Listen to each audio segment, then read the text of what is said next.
Welcome back to episode 61 of the Hockey Cards Gongshow podcast. My name is Josh. I'm here, as always, with Troy. What's up, good buddy? Happy Wednesday, I guess. It's March, right? It is. Just got off the ice with the youth hockey team that my son's on. So now it is time to record take two. Take two. Yeah, we had a little bit of snafu. Take one doesn't happen real often with us, but it was such a disaster. We decided to start over. So I guess it's probably going to be a good thing. Let's hope. Big show today. Of course, we have Billy on from Upper Deck to talk about the Cup. Excited for you all to hear that. But before we get going, I want to mention quickly that the Hockey Cards Gong Show is a Patreon podcast. That means we rely on the support of listeners like you to help us cover expenses and make our show possible, to continue to produce more and hopefully better hockey card content, and help us to fund initiatives, even in a small way, to grow the hockey hobby, like our Hockey Cards 101 series would be a good example of that. It's really easy to support us and take advantage of our out of 99 support level tier for only $5 a month. You can be one of the first 99 supporters of our podcast. You can go to the Patreon website, patreon.com, and search for Hockey Cards Gong Show, or you can go to hockeycardsgongshow.com, our website, and find the link there.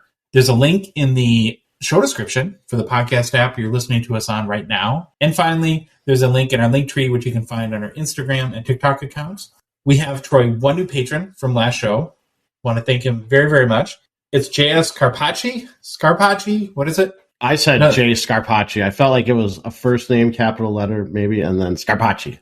Yeah, just proof positive we can't pronounce anyone's name, whether you play in the NHL or not. Hopefully that's what you like about us, because it's not going to change. All right, Troy, you want to go ahead with the game plan? On today's show, we begin with the greatest hockey player to wear, number 61. We then look at the current PWCC Weekly Auction and highlight some cards that caught our eye. Next, it's on to hobby news. We then have a talk with Billy Celio from Upper Deck about the recent 2020 The Cup release, along with some other interesting topics. This is a great interview, so please make sure to give it a listen. We finished the show with new product releases and our listener mailbag.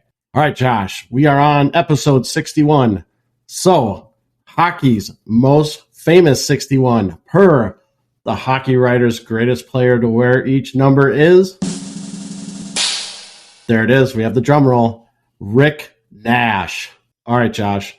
We've all heard of Rick Nash. I'm going to say it right now. I've heard of Rick Nash, and so awesome. That's usually the barometer for dumb American hockey fans that I've heard of him. All right, Rick Nash. Yeah, we've heard of him. Actually, I like Rick Nash. I liked him as a player. All right, Rick Nash. He is a left winger. He was the first pick overall in the 2002 NHL entry draft. He played in 1,060 regular season games over a 15-season NHL career. Played for 3 NHL teams during his career. Started his career with 9 seasons with the Columbus Blue Jackets. This was followed by 5.5 seasons with the New York Rangers. And he finished his career with the Boston Bruins. Do you remember him on the Bruins? Once I started watching highlights, I kind of think I remember, but no, not really. I definitely remember Columbus, obviously, and the Rangers. But the Rangers, Bruins kind of slipped my mind. But then I forget some of these players that play for the Wild, so nothing new there. All right, Rick Nash. I still can't believe that Theodore played for the Wild. It's still, like, days later has stuck. Did you have to go look it up and make sure I was right? Make sure you got video evidence? It's just crazy. I was going to use the word wild, but that would have been a pun. It's just crazy to think that he played for my team and I didn't have a clue. So yeah. Definitely. All right, Rick Nash, awards and accomplishments. He was selected to the 2002-03 All-Rookie team. He was the 2003-04 Maurice Richard Trophy winner for most goals in the NHL during the season. He tied with this award with Jerome McGinley. Thank you. And Ilya Kovalchuk. Nash, when he won this award, was only 19 years old, making him the youngest player to lead the NHL goals during a season. Let me read that again, because that sounded weird. He was only 19 years old, making him the youngest player to lead the NHL in goals during a season. There. That's crazy at 19 to lead the NHL in goals. Yeah, that is definitely crazy. It makes sense. So once you go back and watch him, I forgot just how good he was and how skillful he was. I will say this, it might be blasphemy. He made some plays when I was watching video on him that were McDavid-like. Like, he was that good. Well, I can buy that. If you would have said Bedard-like, we would have had an issue. Do you think that it's a medical condition why you can't say Jerome Iginla? I don't know why I can't. It's one of those. I mean, I'm terrible with names. That name just, and it doesn't seem that hard, but my brain fries every time I see it. No, you have a mini panic attack. I can see it on your face when it comes up. So here's the deal, right? Because I got you, and you're my buddy. Anytime the name comes up, just stop, and I'll just go, Jerome Iginla. Yeah, I can get, now that I'm thinking of Iginla, I can say it now, but when I'm reading or doing in the spur of the moment, it just panic attack. But right. you get so twisted by Iginla that you can't even say Jerome. That's how bad. I know, I want to say Jaromir Iginla. Yeah, I'm terrible with it. I apologize to him. I should be able to do his name. All right, back to Nash. Made 6 All-Star game appearances. I think that might be 5 and was selected to 6 All-Star games. I can't remember. He was the 2009 NHL Foundation recipient. I think it's the first time I've heard of this one. Was awarded annually to the NHL player who applies the core values of ice hockey, commitment, perseverance, and teamwork to enrich the lives of people in his community. This award was discontinued for the 2017-18 NHL season, with the associated charitable donation being redirected towards the King Clancy Memorial Trophy. I just wanted to get in Clancy again because that's my favorite vintage guy now going forward. Francie Clancy. Okay. Yep, I love it. I gotta collect myself for a second here. You came, this is a family show.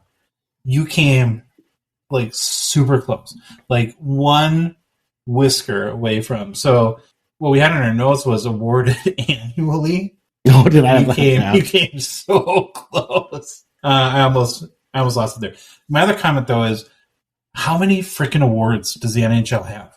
How many awards have they discontinued? How many awards have I read and they're like, and that one got discontinued and this one got discontinued? But I guess. Does that award ceremony take 17 hours? Well, I don't know. It's on the NHL Network, and I know it goes pretty long. They probably edit it too. All right, we got to get through Nash. 2-time Olympic gold medalist and 1-time World Championships gold medal, all with Canada. He didn't complete the triple gold. There was no World Juniors there, so we don't have to harp on that. His number 61 is retired by the Columbus Blue Jackets. During his career, 437 goals, 368 assists for 805 points. Nash made the playoffs in 7 of his 15 NHL seasons, compiling 18 goals, 28 assists for 46 points in 89 playoff games. Best season of his career from a point standpoint was his 2008-09 season with the Blue Jackets, when Nash had 40 goals and 39 assists for 79 points. Nash's career was ended basically due to lingering effects from a concussion that he received. So now, when we think of Rick Nash, obviously, face of the Blue Jackets. His career with Columbus, if you remember how it ended, it didn't end how I think anyone would want their career to end, because the GM kind of made it public that he asked for a trade. You read more into it, there's a lot of reasons behind the request, but it did, in the end, tarnish his reputation with some fans, even though if you look, some of the reason was he just wanted to be a team player, and if they thought it would improve, or he thought if it improved the Blue Jackets, he would be open to waiving his no trade. It was kind of a messy situation. Mm-hmm. But okay, go ahead. I just got a question for you on this. I'm totally taking you down tangent train, so sorry about this. But when you think of the Blue Jackets, I just want to see if we're vibing here. What's the number one thing amongst all things that you think of when you think of the Blue Jackets? Besides Rick Nash? Just anything. Tortorella. Blue. Okay. Do you remember, wasn't there a girl that got hit with a puck in the stands? Was that Columbus? Yeah, that was... that's the thing I always think about. Yeah, it was the impetus for bringing, I think, the netting back, or putting netting up around the rings. I can't remember if that was Columbus or not. I think it was. Way to bring the show down. Oh, yeah. Sorry. All right. All right. Good. Anyways, with Nash, if you read interviews afterwards, after he was traded, after he retired, he always said he felt like a Blue Jacket, even when playing for other teams. Also, never left the city, even though he was traded. His family still lives there, and he raised all his children there with his wife. So that's pretty neat how they continue to stay in the Columbus area. If you look at the Blue Jackets, Nash is the franchise record holder in games played, goals, assists, points, power play goals, and game-winning goals. Looking at Nash, if you ever watch him play, I kind of mentioned this before. Big guy, great hands, great skill. He was 6'4", and I put this in my notes. He has some truly nasty McDavid-like goals during his career. If you watch a video, just go to YouTube, watch his top 10 goals. Some of them are amazing. Hard worker, not afraid to mix it up. And then when you look at his goal scoring, he had 10 seasons where he scored more than 25 goals in a season, which is pretty good. Now, let's get we're not here to have a debate, but I'm just going to bring it up. There has been some people out there. I've seen some websites and some pundits mention that they believe Nash should be in the Hall of Fame. I believe he was eligible in 2022, but didn't receive enough votes. One of the knocks on him, never got to 500 career goals, which can be used. It's imperfect, but it can be used as an indicator, maybe saying if you get to this level, you're a Hall of Famer for a forward. However, if you look at his career, he played 2 seasons at the start of his career in the era known as the clutch and grab, or the dead puck era, where games, it was like late 90s to, early to mid 2000s, where they allowed a lot of hooking, holding. They just let a lot of stuff go. And what did they see? Scoring dropped precipitously because of all that. Do you think the Wild are currently playing in that era because they can't seem to score more goals again? The Wild are trying to bring it back. So he played in that era for 2 to 3 years at the beginning of his career. And then he also missed the season due to a lockout. So if you think about that, maybe he did get to that 500 goal mark if that stuff wasn't there. But it is what it is. He wasn't there. It's kind of been used against him. How many players do you think have their number retired that are not in the Hall of Fame? Oh, geez, I have no clue. It's got to be small. With Nash, too, he's so important to one organization, the Columbus Blue Jackets, and they were a newer organization, and he was the face of them. And he was with them for a long time and a great player. Maybe he should. If you could argue he should be in the Hall of Fame, and I'll probably be like, yep, I have no reason to argue against him. At first, when I started doing this, I knew that debate, and I was like, I don't think so. But once I started reading more about him, watching more video, I could easily be swayed that he should be in the Hall of Fame. Nash is currently the director of player development for the Columbus Blue Jackets. All right, Josh, fun fact time. Nash scored his first goal of his NHL career in his first NHL game, making him the 8th overall number 1 pick to score a goal in his first NHL game. The number's higher than I thought it would be. Definitely. That was the first thing I thought, too, when I saw that. He holds the record for quickest goal scored in an NHL All-Star game at 12 seconds of the 2008 NHL All-Star game. A lot of defense there, probably. Yeah, don't know what I expected with that one, but that was interesting. On March 7, 2009, Nash scored a hat trick against the Detroit Red Wings. While by itself is nothing worthy of a fun fact, however, where this gets fun is that it was his 3rd unassisted goal of the night, making him the 2nd player in NHL history to score an unassisted hat trick. So every goal he scored for his hat trick was unassisted. Yeah, who needs teammates? That's impressive. I like that one. Good job there. All right, cover athlete for the NHL 2K9 video game. Rest in peace, 2K Sports. And then my last one. Not too often can I actually find the reason that a player wore a number, but I was able to find how Rick Nash came to wear number 61. So here it is. When Nash was 16, he was getting ready to play for the London Knights when asked by the equipment manager what number he wanted. Nash said 13 as he idolized Matt Sundin. The equipment manager refused because he had a rule that number 13 was bad luck. Nash then chose 16 as his birthday is June 16. Guess what? 16 was already taken, so Nash, kind of frustrated, told the equipment manager just give him whatever he wanted. The next day, Nash showed up. His number was 61, which was 16 reversed. The more you know. The more you know. There we go. All right, his rookie card. I'm going to find another sound effect. Yeah. I don't think that bing, one's bing, bing, whatever that. Yeah, Canadians would be. I don't know if they had that up there, but the Canadian fan base might be like, "What are they talking about?" All right, his rookie card, 2002-03 Upper Deck, number 232. It's a Young Guns. PSA 10 pop is 95 with a gem rate of 68%. Josh will be happy. There was a recent sale on February 1st, 2023 on ebay.ca for $375. So we have broken through, I think, what was it? Nice. 250 is like we were having this really struggle to get above $250. And also, if you look back on ebay.com, there was a sale on November 11th of last year of this card for $565. BGS 9.5 has a pop of 178 with, I think this was the first time I've seen this, the exact same gem rate as the PSA 10, 68%. There you go. Last comp I could find was $190 on December 7th, 2022 on ebay.com. And then just a reference, if you're looking for a PSA 9 copy, there was a couple that went for $250 and $270 in February of this year on eBay. Pretty high comp for PSA 9 compared to PSA 10. Yep. It's time to do our weekly hockey review of the PWCC auction that is currently going on right now, and you can check it out at pwccmarketplace.com. PWCC, is of course, a Gong Show partner and sponsor. We'd like to thank them for supporting us and helping to make our show possible and supporting the hockey hobby. Troy, there's 206 hockey cards in this week's PWCC Weekly. Would love to see that crank up a little bit. And man, they've just been killing it, especially on the vintage side lately. So if you're looking for a good spot to sell your cards, I would strongly consider checking them out. So Troy and I, like we always do, have each picked out our favorites from both the vintage and more modern cards, modern-ish cards, I guess.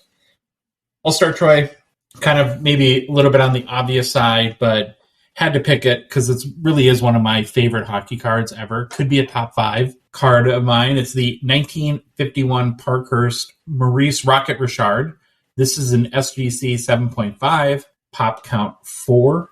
There's 6 SGC 8s, 6 SGC 8.5s, and 8 SGC 9s. So one of very few at that level of a grade. I did mention it's one of my favorite cards, so if you want to go ahead and place a bid for me, you might go ahead while I'm talking. Richard, of course, had a legendary 18-year career with the Montreal Canadiens. Was the first player ever to score 50 goals in an NHL season. McDavid can't touch that, right? No. Because he was born later, of course. He did it, too, Troy, in only 50 games. It's pretty impressive. Don't think I need the Gongshow supercomputer to figure out that is an average of 1 goal per game. I think the supercomputer might be my favorite sound effect. Just love it. So get ready, folks, for me to jam that in about every segment for the next 6 weeks so you stop listening to our show. Do you like the supercomputer? I love the supercomputer, even though I think our supercomputer can be broke at times. It seems very Gong Show-like. Sometimes it spits out the wrong stuff, like last week when it was confusing you very much. But the supercomputer, it tries its best. It's a little old. It's on the older side. It's antique. Do you think the supercomputer, were you using it, kind of testing it out when you decided that Austin Matthews, first PMG, when you made that declarative statement, was that from the supercomputer output?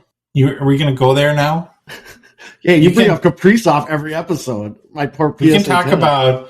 We can talk about the Austin Matthews PMG as soon as you say Jerome Iginla 5 times.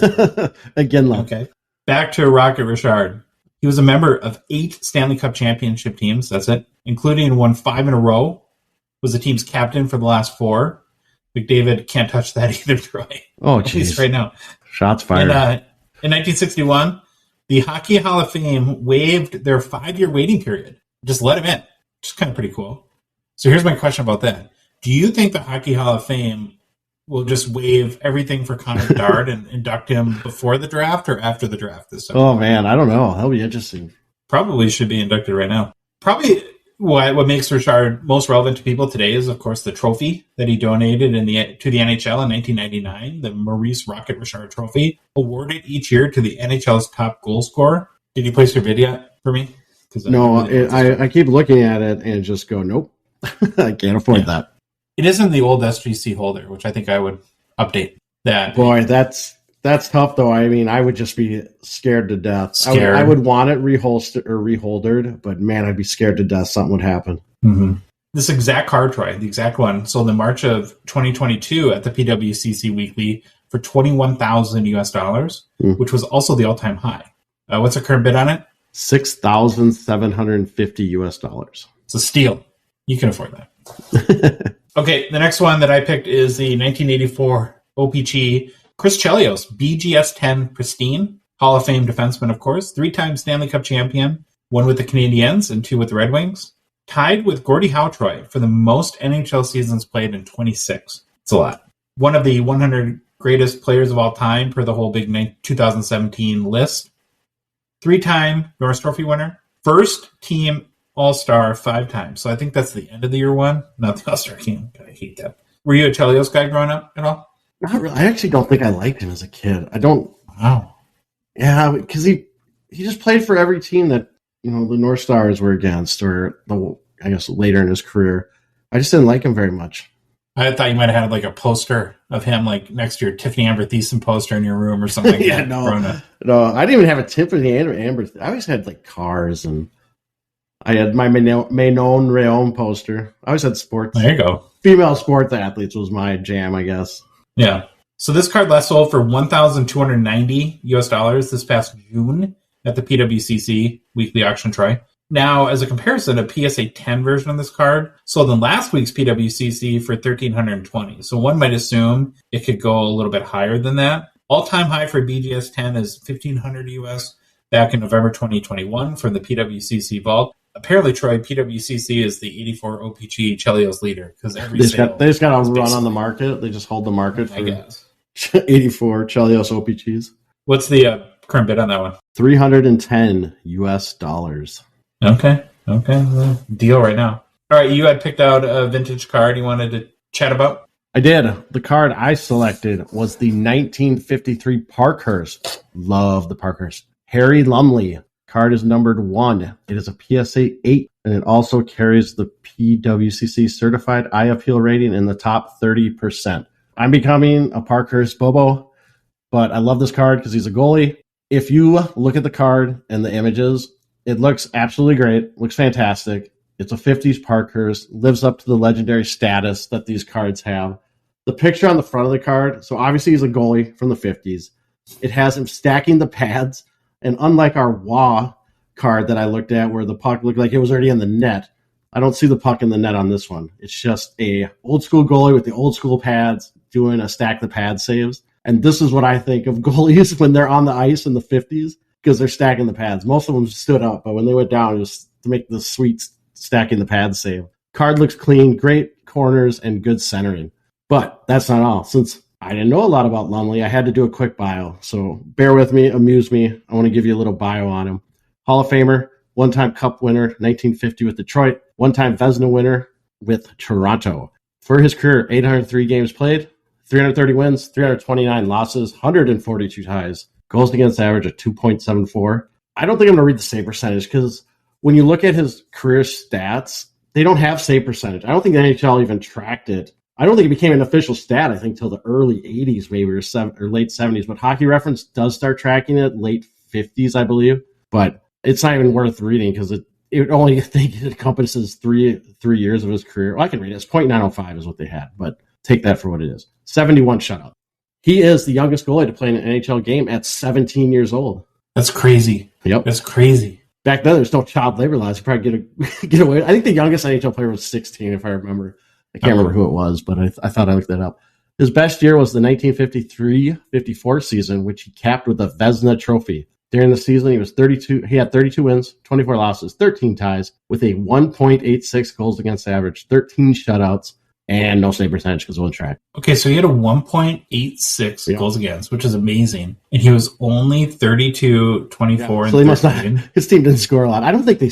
I'm not going to say any broad general statements, but I don't know how scoring was back then. I'm guessing it was a lot less due to the technology and how the game was. But Lumley was the first goalie to win 300 games and lose 300 games.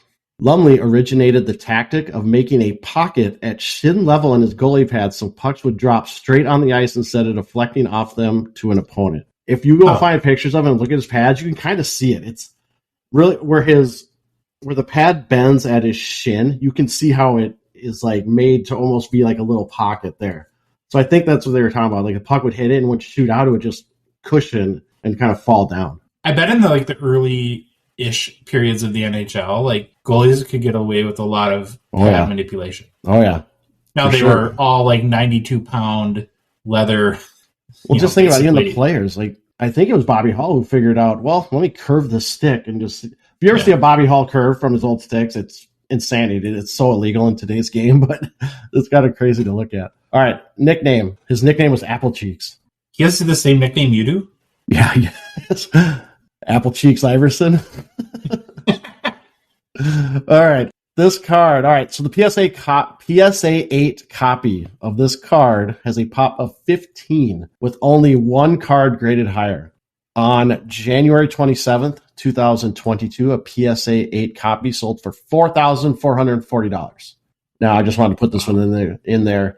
On April 2nd, 2021, a PSA 8 copy sold for $6,169.98. I don't think we're getting there. Current bid is $975. But even if you're not even interested in this card, go look at it. It's so cool. Just old goalie cards, Parkhurst. It looks great. Can I make a bro pact with you right now? Yes. About the Expo? So we were totally overwhelmed. Card? No, I'm not. I just want to. This is more about vintage Parkhurst. We both acknowledge that we were pretty overwhelmed when we went to the expo in Toronto. Oh, yeah. And we both kind of bought wax, which is, if you think about it, pretty dumb because we can buy wax here. We got to get some cool vintage hockey in April. Yeah, we'll do it. We'll do it. Okay, real quick. All right, we'll move on to the more modern side. And I want to start with again, this is from the current PWCC Weekly Auction. There's a 2014 The Cup Exquisite Collection, Leon Draisaitl RPA out of 29, which is a BGS 99. I really, really, really, really like this card, Troy, a lot. Please, everybody, go check it out. It's pretty awesome. Number one, it's exquisite, so that's my jam. I'm in right there. The patch is 3 colors and totally amazing. I'm not even the biggest Edmonton fan, but I love their patches. They're just awesome. I think I like the colors. Now, the auto is a 9, but I think it's because the top of the signature kind of hits the border of the exquisite logo. It doesn't really bother me that much, though, as far as like how it presents. So it wouldn't shy me away from it unless you're like a kind of, I'm not trying to say this in a bad way because I get it, but being like a snob where you have to have a 10 auto. Would you rather have a smaller patch and more room for this auto? Just like a centimeter more. Just seems like maybe. Seems like you really had to get that auto in a tight space, but still, it looks great. That patch is silly. And I'm not even sure the long-term investment potential on Draisaitl. We've talked about a lot. He's like Robin to Batman. Yeah. If you put him on a different team, is he like an Austin Matthews because he's not McDavid's shadow or Patrick Kane? Who knows, right? Maybe. Over his 9-year career, though, Troy, he's got 0.49 goals per game, so just under half a goal per game, 1.14 points per game, and that's over 617 games played. And that's pretty dang good, right? Definitely Hall of Fame level type stats here. This year, too, he's pacing for 50 goals and 124 points. So if you didn't have McDavid at 150-point pace, I mean, this is just ridiculous, right? That there's 2 guys on the same team that are doing this. I just really love this card, and I'm a big Draisaitl fan. Last sale on the card was a raw copy in this past April for $1,272 US. There hasn't been a graded copy that's sold to date. And I just think if you think about it, it's super cheap for a legendary player. What's the current bid? $675 US. Next one I had on my list, Troy, is I kind of felt like I might have stole this one from you. Did I? Would you have picked it had I? No, okay. It's a 2013 Panini Prism Martin Brodeur Gold out of 10, PSA 10.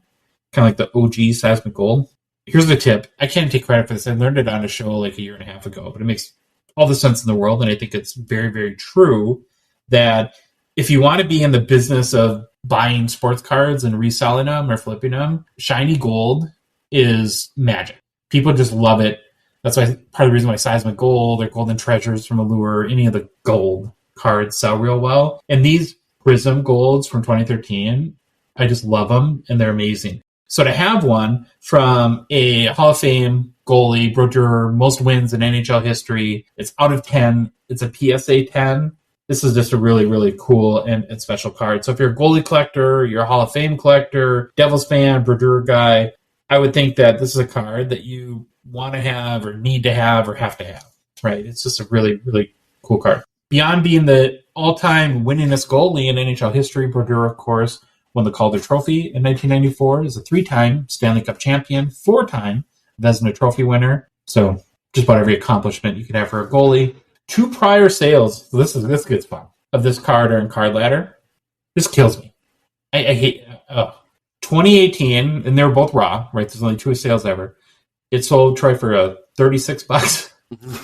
And in 2015, $22. Wow. I wish I was smart and would have been able to foresee the future, because that's just like stupid that it was that cheap. So given that the 2 prior sales ever were for $36 and $22, I'm fairly confident that we're headed for a record sale here, Troy, at the PWCC Weekly. I think you're What's right. the current bid?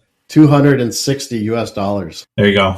All right, now your modern card or modernish card is really awesome. I thought of it, but go ahead and tell everyone. Yeah, and I put down in my notes, the first thing I wrote is like, am I cheating? Is this really modern? I guess it's modernish, like you said. I'm leaning into the modern era. So I did. It's a 1998 Topps Finest double-sided mystery refractor with Dominic Hasek on one side and Wayne Gretzky on the other side. It is a PSA 9 copy. Okay. Double-sided Do you think? card. Wait, hold on a second, real quick. Do you think that Dominic Hasek tells Wayne Gretzky about all his opinions on geopolitical issues? Oh, gee, I'm sure he card? does. And Gretzky just nods his head and is like, wow, I'll go away. Because that's one thing Gretzky definitely stayed away from, was expressing political views, where Hasek is very vocal about political views. So, yeah. All right, it's a double-sided card. Sometimes I don't know how to feel about double-sided cards, but this one looks great. Obviously, Hasek on one side, Gretzky on the other side. If you look at the card, the image, the colors just pop. It's really cool. It's part of the lighting. It's part of the refractor. It just really looks great, and the color looks awesome. Now, I've always wondered, how do you display this thing? If you had this card, how would you display it? Do you just I would put Hasek up. Maybe you'd put Gretzky. Do you buy something that lets it like do a little turntable so you can see it all the times turning around? That's the only thing about two-sided cards, but I actually love this card. I was going to ask you that. Which side you would? I think I'd probably lean towards Gretzky, but I'm not surprised if you would pick Hasek. Yeah, I'd probably pick Hasek. It's a great picture of him too, making a save. But yeah, I would try to get a little stand that I could put on like a little turntable and watch it rotate. I think that would be fun. I think they make those, and don't they like glow colors? Oh, I'm sure. Like through the slab too. Yeah, or if not, you could probably find someone to make it for you. But yeah. Again, two legendary players on the same card. It looks great. I tried to find some more history on these cards, exactly, this mystery refractor. And it looks like they're pretty hard to pull, pretty rare. They're 1 in every 144 packs. And I got that on TCDB. The total graded PSA pop of this card is 5. There's 3 PSA 10s, 1 PSA 9, and 1 PSA 8.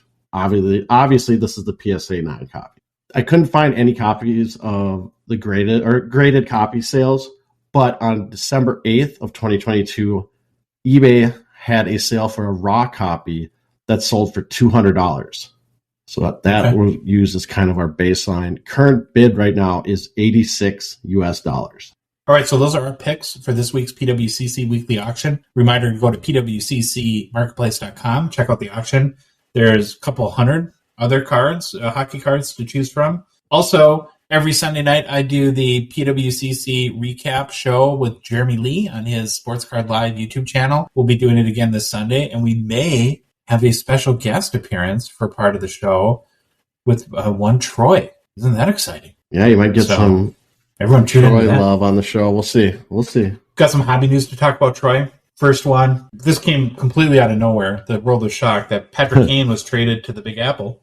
He'll be playing for the Rangers. It's like, finally, it's over. Worst kept secret in the past, 6 months. Going back to the offseason, this is kind of what people were talking about, right? Rangers traded a conditional 2023 second-round pick and a 2023 fourth-round pick to acquire Kane. Doesn't seem like a lot to me. They didn't get any. There's no other players involved. It was just Kane for draft picks. There might have been other players. I think I wrote this right away, maybe before the pick was announced. I think there was maybe 1 or 2 players. Okay. Not for anyone super notable, I guess. And I don't think that the Blackhawks had a lot of leverage because he had a no movement clause or no trade clause, whatever they call it in the NHL. And he pretty much said, I want to go to the Rangers or nothing. So again, doesn't give you a lot of leverage. I looked it up. It looks like you're right. The Coyotes gotten involved a little bit, like kind of how the Wild did on that one trade to retain some salary and whatever, make it work for all parties involved. But yeah, interesting. Kane, of course, is a 34-year-old American-born forward, spent his entire 15-plus-year career with the Chicago Blackhawks. Big sea change, of course, for one of the NHL's modern greats, for sure. So when I saw this go down, I kind of reflected on some of the big questions. And to me, number one is, how much does he have left? I think it's a tough one to answer because I'm not sure like he was sort of in it to win it, or there were some hurt feelings over the past start to the season, and I just don't know how invested he was into it. And hey, that impacts your play. He did turn it on as of late. The week before he started sitting, he was in our Who's Hot segment, right? So obviously he's still capable of it. I don't know. Do you think he has? I think he has like some hip issue or something like that too. What do you think, Troy? As far as what Kane's got? I think being traded can be a great motivator. So I expect him to kind of go off. That's my prediction. Then the next big question is with him and go ahead. No, I was just saying I do hate that he got traded though. Wish he could have ended with Chicago, but things change. Mm-hmm. Next big question for me is with him and Tarasenko as recent acquisitions, do you think it's enough for the Rangers to be a title contender? They're currently third in the Metropolitan Division, 11 points behind first place Hurricanes. They also, of course, have Boston in their conference too. What do you think this does to their title hopes? It gives them some leadership, some veteran leadership that's been there before, but I'm not always a fan of just getting older and getting guys on the tail end of their careers. I don't know. Probably there's someone that could show me examples of it working, and I think I just wanted to look it up. Tarasenko right now, 2 goals, 2 assists, 4 points with the Rangers in 9 games. But I think Kane will come in motivated. Maybe Tarasenko gets a little bug under him, being able to play with Kane, and they kind of, like you say, there's a lot of good players now with the Rangers. So we'll see if they can step it up. Ton of star power now. So you got Zibanejad, Panarin, Adam Fox, Tarasenko, Kane, of course. You got Shesterkin in net. You got to add in the remaining inexplicable hockey card hype for Lafreniere, right? That's there. It was really interesting from a hockey card perspective. So we're filming this. It's Wednesday night, 9 o'clock right now. And up until Troy, I want to say an hour or two ago, there wasn't much as far as market impact and, are a lot of Kane cards going to start moving now? And then now some sales have started to trickle in. There's an Cup Emblems of Endorsements card. I know that just set a record. So we're seeing a lot of limited logos just sold. Young Gun BGS 9.5, but only 69 sales on the secondary market of his cards since the trade was announced. And I think to me, it's a good point or a question even almost. And I think that there's this running narrative in the hobby or assumption that we all have that big trade goes down and the floodgates open. He goes to the biggest market, arguably, in the U.S., and in 24 hours, 69 sales. It's not that's not overwhelming to me. And so I don't know. It makes me question how much of that theory is actual reality or if it's more just theoretical. I think it probably was based in reality, but who knows what the team's involved. If he goes to Montreal, do we see it go to 500 card? I'm guessing it depends part of the team, the market. That's my guess. Maybe. We'll keep following some of the sales and see if any one of the big ones pop, but it's done now. There we go. Moving on, Connor McDavid got to 50 goals for the first time in his career. Does that surprise you? It does surprise me. It's becoming harder and harder every show to keep coming up with different ways to throw flowers at this guy. What do we say anymore? Big thing I realized in the past week, I think here in this case, is we all need to really appreciate what's happening here. I think we're always so caught up in the future, what comes next. But this is crazy what he's doing. And I think we're in the midst of an all-time NHL season. I don't know. Just enjoy it. Do yourself a favor. Go watch some highlights. Pour through his stats. Appreciate it, especially before the playoffs because, it's the Oilers. It could be sayonara after 6 games. True. Right? So now's the time to enjoy McDavid.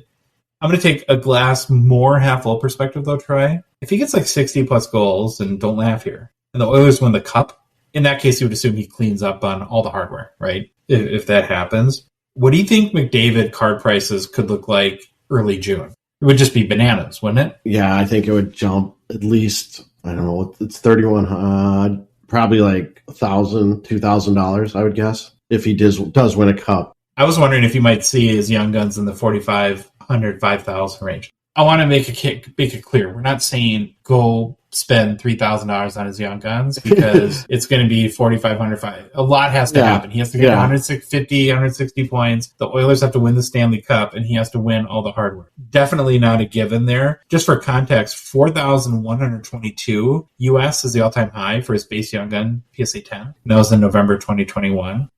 And at the time, there's about 350 less PSA 10s because I think it's a pop right around 2,500 for that. Yeah, current value of his PSA 10's 3,250. So it would just be, and I think beyond his Young Guns, it would be everything, right? And especially the high-end stuff would go bananas. And I assume what would happen is kind of like what happened with McCarr and McKinnon is it'd be crazy for a month. And then starting mid-July, it would creep back down again. But fun to think about. Mikko Rantanen also just got to 40 goals for the first time. That's kind of crazy. 26-year-old Colorado forward. He's one of the guys, Troy, that always seems like he's on the cusp of leveling up in the hobby, but just can't quite get there. So on the season, he's got 40 goals, 31 assists, 71 points in 58 games played. That's 0.69 goals per game and 1.2 points per game. He's also teetering on a 100-point season from a pace perspective. Any thoughts on Rantanen? All I know is that we were at a card show once, and I was like, I should buy that Rantanen Young Guns that guy has. And I'm like, it's too much, and he's a little bit overpriced. I'd be sitting pretty right now, but like an idiot, I didn't. He's a 2015 Young Gun. His PSA 10 popped 790 with a 48% gem rate. Last sold for $143 US on February 26th. It's up about 4% in the past month, Troy. So if I reference our Gongshow rules, which you can find on hockeycardsgongshow.com, I think the pop on this card and gem rate are, to me, still at like the investable level. So if you ask, well, if our rules be wary of high pop counts and run away from high gem rates, I'm comfortable at 790 and 48% gem rate. It's kind of at the limit of probably where I would be. But I think from that perspective, it makes it an investable situation. But I think the case for Rantanen, though, and this is why I referenced the Gongshow rules, is I think we got to debut a new rule. You ready for it? I'm ready. I always like new rules. Okay, Nerm. And the new rule is 3's a crowd. There's no room for 3 hobby stars on any NHL team, and there's maybe not even room for 2.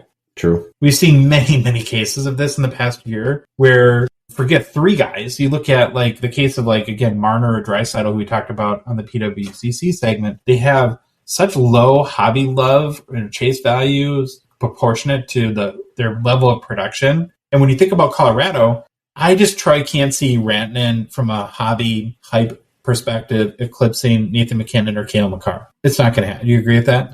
I agree with you 100%. The only way I can see it if Makar just has like 5 years in a row of down point production or something crazy happens like that. And there's not going to be 3 superstar hobby chases on the team. Does it mean that you can't make a little money on Rantanen? No. But my point is, don't buy his Young Guns at $143 thinking this is going to be a $700 Young Gun someday. Yeah, that happens to Austin Matthews and Sidney Crosby and Alex Ovechkin and some other guys. It's just not going to happen to kind of the third wheel on a pretty good team. You like that rule? I like that rule. Any adjustments to it? Add it. Preach. Okay, we'll add it to the website soon. Well, this is our big one. Where were you? You were gone. You were busy. But that's okay. It happens. I was hiding in the background. I was hiding in the background with Billy, just like prodding him. Answer the question. Answer it. I did have the opportunity to chat with Billy Celio from Upper Deck the other day. A lot of interest and questions surrounding the Cup release last week. I think he did a great job of answering to the best of his ability, kind of some of the key questions. And I did my best Barbara Walters impression, trying to get as much out of him as I could. We'll go ahead and roll that interview now. Okay, really pleased and excited to be joined again by Billy Celio from Upper Deck to talk about the Cup, which is kind of weird because every single time we've talked to you to this point, you said, I can't talk about the Cup. So I don't know, will this be the world's shortest interview, or can we actually now talk about 2020, the Cup? Yeah, now that it's live and now that we've put pictures out and people have been breaking it, it's all fair game now. Okay, cool. We've been waiting a long time for this. So one of the things I wanted to do is, as excited as I am to learn about how the set came about, learn about some of the new stuff that you put in there, the design considerations, I just want to address the elephant in the room right away so we can get past that and kind of move on to other aspects of the set. Obviously, why is Jason Robertson at $249? That's the question, right? Yeah. Okay, yeah. Just kidding. I'm kidding. No. I do have some questions about that, though. Maybe you can or can't answer. But let's talk about the sticker autos issue. It seems like a number of the Russian players, including our guy here in Minnesota, Kirill Kaprizov, that the cards that feature autos had to use stickers or labels, and just curious as to what happened there. Yeah, we had 2 players that we used sticker labels for. It's not the norm, obviously. This product has been waiting to come out for 2 or 3 years. And basically, it was stickers or nothing. We chose to go with stickers. Otherwise, you'd be waiting even longer for the set to come out, and we couldn't wait any longer. And I don't think the public was really excited to wait any longer. They've already been patient enough. Like I've said to a number of people, you were going to get stickers or you weren't going to get anything. And when I say anything, and we can talk about the process down the road, but we literally print a backup form of rookies that have no autographs or no memorabilia if we don't have deals with them, but we want to get rookie cards. I don't necessarily think that they would want to see those. Would we ever do that with such a big name? No, I don't think so. We just went with what we had. and what we were going to have. So stickers are nothing. We don't want to sit on a bunch of redemptions. Those are, if something didn't go through, those are really expensive redemptions that we have to find replacements for. People hate redemptions. We try to minimize the number of redemptions. People are like, how in the world are there even redemptions in the cup after 2 to 3 years?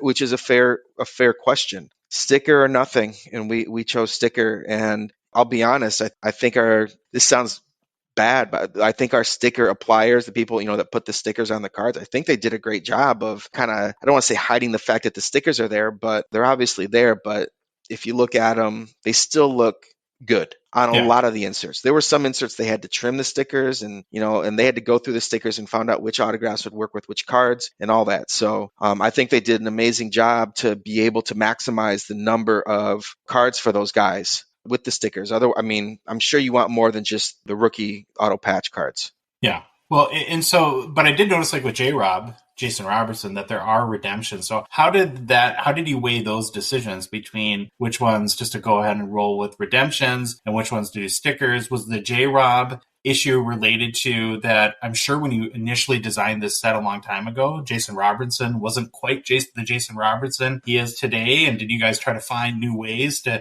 get him more of a presence in the cup, or how did that decision-making process come about? If you see a redemption, one of the things that we really focus on is if you see a redemption, it means that we have the confidence that that player will sign down the road and that we'll be able to fulfill those redemptions reasonably. There's a lot of times you won't see redemption cards for really rare cards. It's just because there's so much risk on, what if it smears? What if it does? We don't have it. We can't see it. We don't know. So again, replacing specific cards can get quite expensive. So we go with what we feel comfortable. We have a talent acquisition team that goes out and goes above and beyond what they need to do to get these autographs. And we did everything possible to get the autographs for these cards. And when I say everything, again, above and beyond, for them to tell us they feel comfortable with someone like Jason Robertson to get his cards back, we feel comfortable putting the redemptions in. Gotcha. Okay. I don't know if this is something you could answer in a way but I'm just curious, maybe even from a big picture perspective, why did it take so long for the cup to get out? It's a magnitude of things. It's getting, the first thing is just getting the cards printed. Again, printing cards has been taking some time through vendors just because there's only so much time on the lines and there's only so many lines available for us, for Topps, for Panini, for Fanatics, for Leaf, whoever's trying to print cards. There's only so many people that can print, and there's only so much time on the lines that they can print. So the process of printing cards, this was right in the heart of COVID. I hate to keep using that as an excuse, but it's a 2021 product. So yes, it is right in the heart of COVID. So it took time to print cards, and it still takes time to send these cards out because it's mostly hard signed. 98% of this set is hard signed. Usually the only stickers are on like the 9-way booklets because it's kind of hard to get 9 people to sign a card through mail. But that's a big part of it also, is just the amount of time it's going to take. And we could get the cards printed and they could be printed at the end of the season. And then guess what? A lot of these people go home. A lot of these people aren't reachable because they're in other countries. That eats up some time also. Those are some of the factors that came into why this was delayed.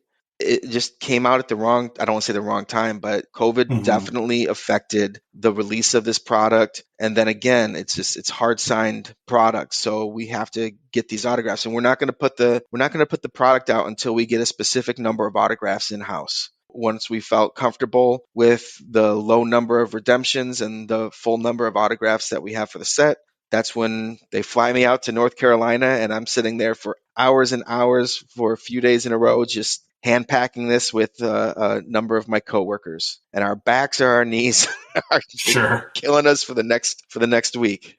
Well, I actually recently had a long phone conversation with somebody that would really be in the know in the kind of your world and the stuff that you had to deal with, and it was really helpful for me because I do prefer on-card autos. I mean, I think most people probably do, but I like the look of it better. And so in a In a perfect world, I would have loved to have the Kaprizov, the Cup cards, be hard signed. But what he did explain to me, though, is that there are trade-offs between hard signed cards and sticker autos. And one of the, like you mentioned, the 9-way booklet.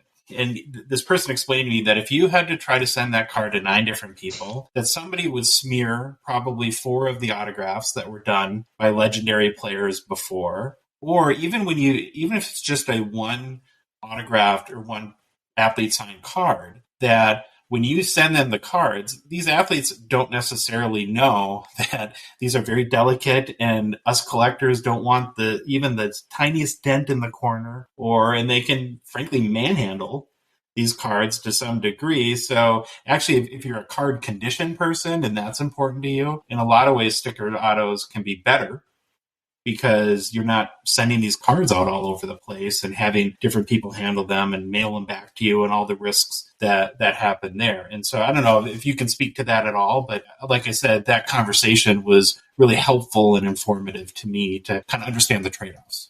We feel comfortable with dual hard signed autographs. It's when you get past 2 is then when you start worrying how many different hands does this card get into. Because it might not even just be the athlete. It might be going to the agent who then is sitting there handing it to the athlete. It might be going through different talent acquisition people, setting everything up for each athlete. And it can get more and more complicated. A set that people love are the Sign of the Times for SPA, and like the triples and the duals and the quads. I mean, they're beautiful cards. And, it'd be great if we can continue to do triples and quads without stickers. But again, it's a timing standpoint, or it's a timing factor, and it's a condition factor that we have to be aware of too. Because, like you said, you get that one lefty that smears his autograph because he's dragging his hand across. It could ruin a whole batch of cards, and people have already signed the card. So we've already paying these athletes, like the first 2 athletes, and you get that third athlete that smears it. It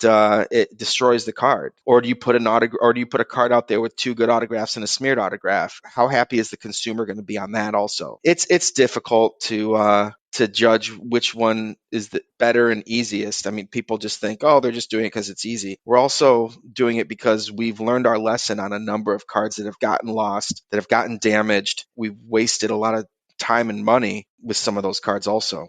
Mm-hmm. I think, too, when you're in situations like this, in any walk of life, there's always the opportunity to learn. So given sort of what the response has been to the need, I guess, is what you're saying, to use the sticker autos for Kaprizov and Sorokin, is there anything that you guys are going to now think differently or apply to future releases? Or is this just part of the game and it happens and it's unfortunate and it is what it is? Look, how many times have we seen, I can think of two rookie auto patches that had stickers. I think we did one guy a couple years ago. I can't even remember who it is. And then I know people waited like 5 years for Pasternak, and we finally just said, this is the only way we're going to get this done. People have waited long enough. We put those out with stickers. Correct me if I'm wrong, but I think like 2, maybe 3.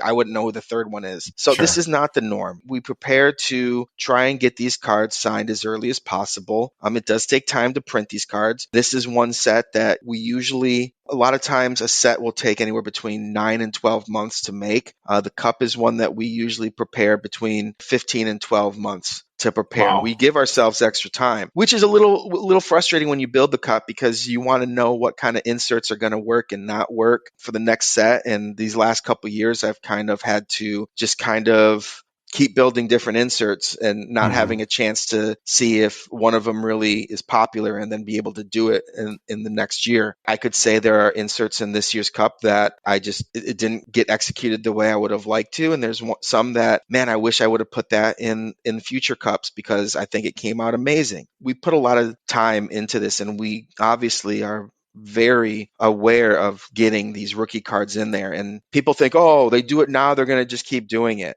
Hopefully we're not in that situation again. And we try to prepare ourselves not to be in that situation. And this is one of the first years that I can recall that we have been in this situation. Yeah, and I think I just want to clarify again, too, for just to build off what you just said, and you correct me if I'm wrong, but just again, in case anyone is wondering, that it wasn't a choice to do this, it was that circumstances dictated that it had to be done, right? And that's what you're saying from your perspective. It was stickers or nothing. Right. Okay. We did everything we could to make it to make them non-stickers. Mhm. And that's pretty much what I've told a whole bunch of people already. I know there was got a lot of text messages and phone calls day one of release. I'm not trying to blow any smoke. That's basically the situation we were in. I think that's all people want to know, right? Is what the reason is, to the best of your ability to be able to get it out there.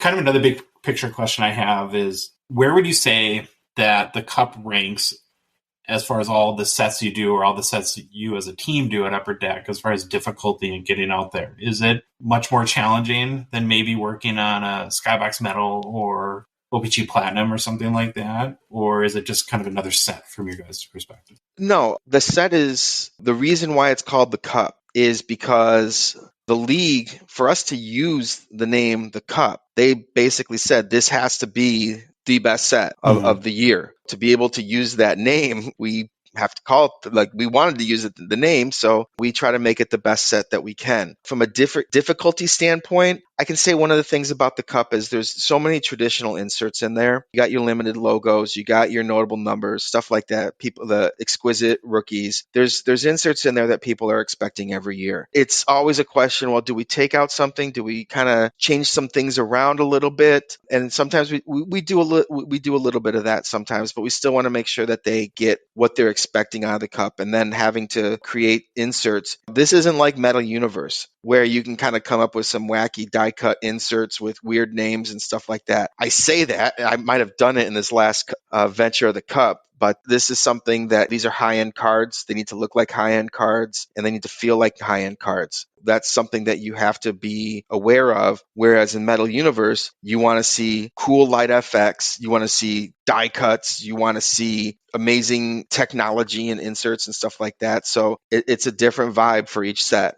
And the vibe for the Cup is, this should be the best of the best. Mm-hmm. Do you personally feel kind of relieved now that it's out and ready to move on from? It's like, what do people ask you about now when they can't ask you about 2020 the Cup, right? Yeah, they ask when 21-22 is coming out. I'm surprised that wasn't your first question you asked me today. Last question on the list. Trust me, I want my Lucas Raymond and Maurice Sider rookie cards, but I forgot the question. I just asked how it feels now that it's finally out, and does it feel like it's finally it's nice. I've had to ask that question. I went to the Fall Expo and I got asked that question a million times. I get messages from shops and from collectors all the time. When is it coming out? When is it coming out? And our rules, we don't talk about the Cup. You get to find out about the Cup 2 weeks before the Cup finds out, when we release the checklist and start releasing images. That was probably the best part of the weekend, is I got to take all the pictures of all the cool cards, and I have about like 200 photos on my camera of some of the biggest hits. Some of them didn't even get put into the gallery. I have the photos of all the 99s all next to each other together. I've got for each 99. I've got all the Jason Robertson rookie auto patches next to each other. That one took like 3 pictures to do, but I have I have photographic evidence of all of these. So when people ask about patches, if they're real or not, we have a database to be able to say yes or no. It's not every player, but at least some of the most important cards. Yeah, exactly. I'm excited for people to see some stuff. I was excited to see some of the inserts when we were packing it out. As I said, some of them I think came out extraordinarily well. A couple of others didn't quite hit the nail on the head, but they're still nice cards. It's still, as I said, one of our best sets, I think. Okay, I want to get now into the set itself and talking about some of the cards, and start with maybe a couple big picture questions. Did you come into the design and set configuration for 2020 with, did you have an overall objective or theme story you wanted to get across with it? Yeah, I wanted one base card, one rookie auto patch, another auto patch, another auto, and then a wild card hit at the end of every pack. So there's your 6 cards. That's what I was, or no, I'm sorry, I just said 5, and then a wild card and then 2 wild cards at the end. No, sometimes there is some sort of theme. Sometimes we're like, hey, let's make this a little more like metallic looking, kind of like the Cup. Sometimes we make it more elegant. I think you'll see different things in the future years of just different kind of themes, I guess you could say. This one, I wanted to try a few new things technology wise. That was one of my big things that I wanted to do, is try a little new technology, some things that haven't been done before in the Cup. Like I said, I think some of them came out gorgeous. I don't know if we're going to go into different inserts Oh, specifically yeah. or if you want me to. Okay. So yeah, we'll go over that. But I wanted to try some new technology. We're always trying to be innovative in the cup. We made like pure silver cards. Cards made out of 0.999 silver. Those cards were in the cup. We made printing plate booklets. These are things that haven't been done before. We wanted to continue giving the consumer something that they haven't seen before. Was there any major configuration changes for 2020 as compared to 2019? Like as No. far as the checklist goes, with pretty. Nope.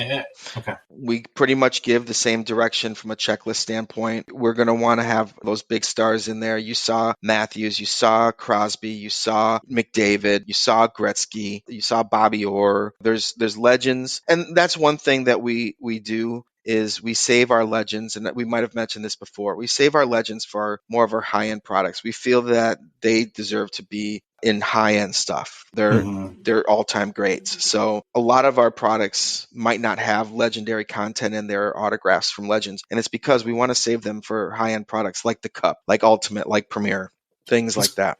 It's got to be a balancing act. If Wayne Gretzky autos were in every set at some point, I mean, it'd still be cool, but they would lose a little bit of the luster. Exactly. Okay, so I want to get back to you. You had mentioned that the NHL licenses the name the Cup to you. And I learned a little bit in our masterclass with Mitch Grotman last week, where he covered the first 5 years of the Cup, that the NHL is involved in the Cup to some degree, and they show interest in not only wanting it to be the best set, but I'm just curious if you can speak to kind of what their involvement is in the Cup, and do they give you feedback as far as when it comes to like the set and configuration and all that sort of stuff? So you mentioned this, and I'm kind of intrigued. I would say for all of our sets, the league is involved. We have a brand manager, and we have our pre-press that gets approvals from the league for all the designs, but that goes for all of our sets. That's not just the Cup. Like everything has to go through the league. I can talk about it now. You know, I had like an insert in another set, and it was like a bacon wrap parallel, and it literally was like bacon. Like the back of the card looked like bacon, the sides look like bacon. But you gotta be sensitive to different things, and Sure. You know, there's some kosher athletes out there that might not appreciate having a card with them and bacon on it. So that one got nixed. The league will review everything from a standpoint of whether they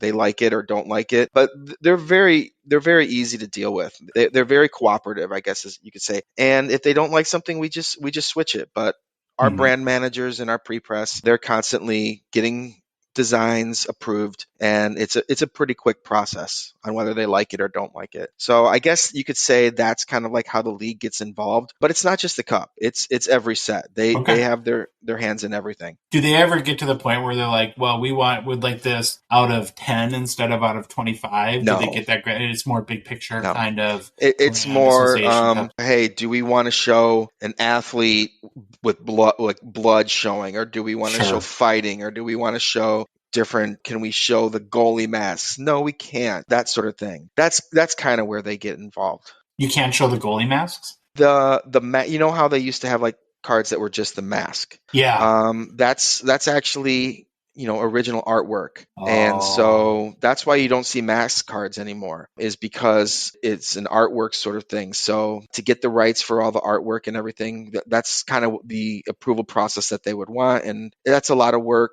Just kind of stayed away from it. I think it might not be us, but I think some people have gotten in trouble doing it.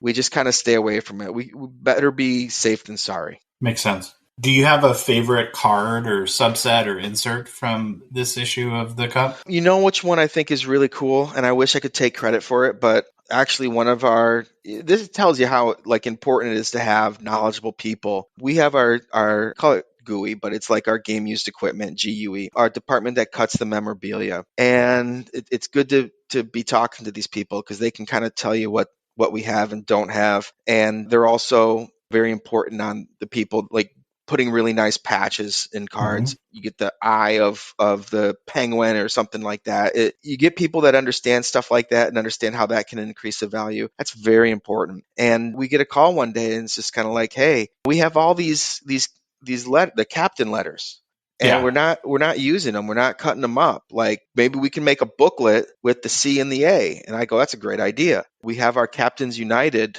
booklet cards where it's the C and the A from a specific team players. And those I think came out really cool. That's never been, I don't think that's been done before, where you get the full C and the full A on a booklet card. So that's probably one of my favorites. There's another insert, one of the newer ones that I like, the lamplighters. Yeah. When we were talking about technology and something different, I've wanted to do a card where you have rainbow foil board with PET acetate on top of it. And I don't think that's been done before. I don't think people have made acetate with on top of rainbow foil board. And then I want using like a nice spectrum deco foil, make it look like the old school lamps that used to be on the back of the goals. And those things they're gorgeous. They're absolutely gorgeous. Shiny, you get it in your hand, you know you got something special. And then the paint pens that they used on them, our TA team did a great job of getting those signed for us. And I think those came out absolutely gorgeous. I love those cards. Yeah, I'm looking at it right now. Are all the autos gold?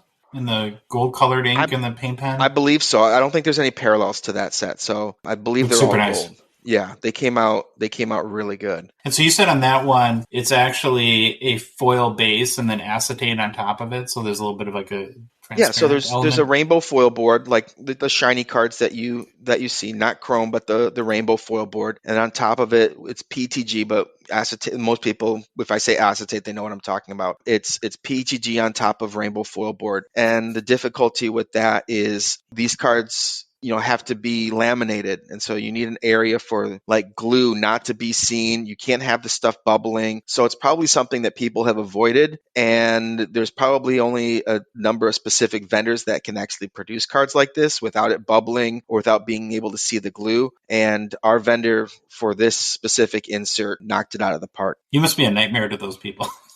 Like, well, what if we took a foil board? And on top of it, we now, the other thing, too, is Troy and I are on a mission to learn all your lingo. So we've learned before from you, UD1, UD2, right? Where instead of calling it Series 1, Series 2. Oh, sorry, yeah. And now it's PETG. So we're building our little library of upper deck lingo terms here. But yeah, going back to that, it's like, that must be kind of the fun part of your job, is to challenge some of these printers and printing facilities to dream up new concepts. Yeah, another insert that's new is the chemical compositions. And that one, people are like, what is this? What is this? If you look at it from the side, there's actually 3 different colors of filler. There's a yellow, orange, and a red, kind of symbolizing the different layers of the earth. Mm-hmm. And so there's the regular auto version, which just has the top layer cut off, which is like the regular part of the card. So you see the first layer of filler. And then as the card gets better, there's the jersey parallel where it has the auto and the jersey, and then they went down another level. And then there's the auto patch where they went down another level. I was hoping that it would be more of a you can see all the levels when you cut it down, almost kind of like kind of comes in. They ended up cutting the whole thing. It still looks fine. I think it would have looked even cooler if you could get the layers of it might have made a little more sense, I guess, is what I'm trying to say. Yeah. Where you could see like you're going layer by layer by layer, as opposed to, this one is orange, this one is red, and this one is yellow. You'd be able to kind of see through the patch version, like the layers going down. That's what I meant. Like, I've never seen a card that has 3 different color fillers. Not that like I invented the wheel or anything like that, but just something kind of interesting to do with the card. I think I know what you're talking about. You see in like 3D maps a lot, like where there's a lake where they'll have that show the different depths, the different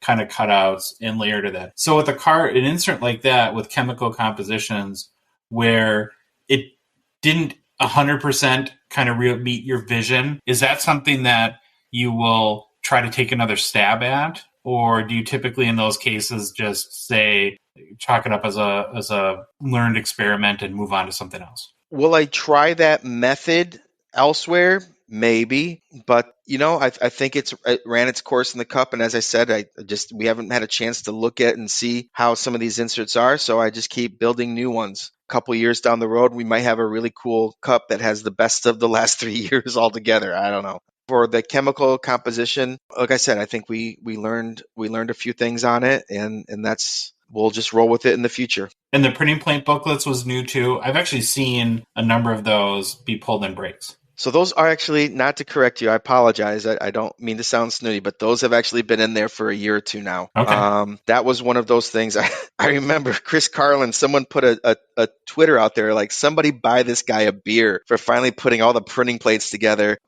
on one card. It seemed like a no-brainer, and I asked, like, has anyone ever put all the printing plates in one card? And they're like, I don't think so. I mean, they're nice to, like, basically I'm taking 4 hits and that used to go into Series 1. They're 4 good hits, and you got, what, 250 cards in the base set of Series 1. And so that is 1,000 hits I lost out of Series 1 and Series 2 and Extended to put into the cup. But I think the reward is much greater because it's just so cool to see all of the printing plates next to each other. Like, these are all the plates that made the card. We stuck those in there. I will tell you what was new with plates, and maybe this is what you were talking about, and I apologize if I corrected the wrong thing. We did a printing plate for the base and the rookie cards. And when I say printing plate, it's an auto patch, but it's a front and back printing plate. I've never seen the backs of a printing plate be used on a card. So the front of the card has the printing plate, and it has the autograph, and it has the patch, and then the back of the card has the back printing plate on the card. So it's a dual printing plate card. I think in some of our photo galleries, you saw like the Mario Lemieux one with the penguin head and signed, and it looks awesome. But that's just something different that we wanted to do also.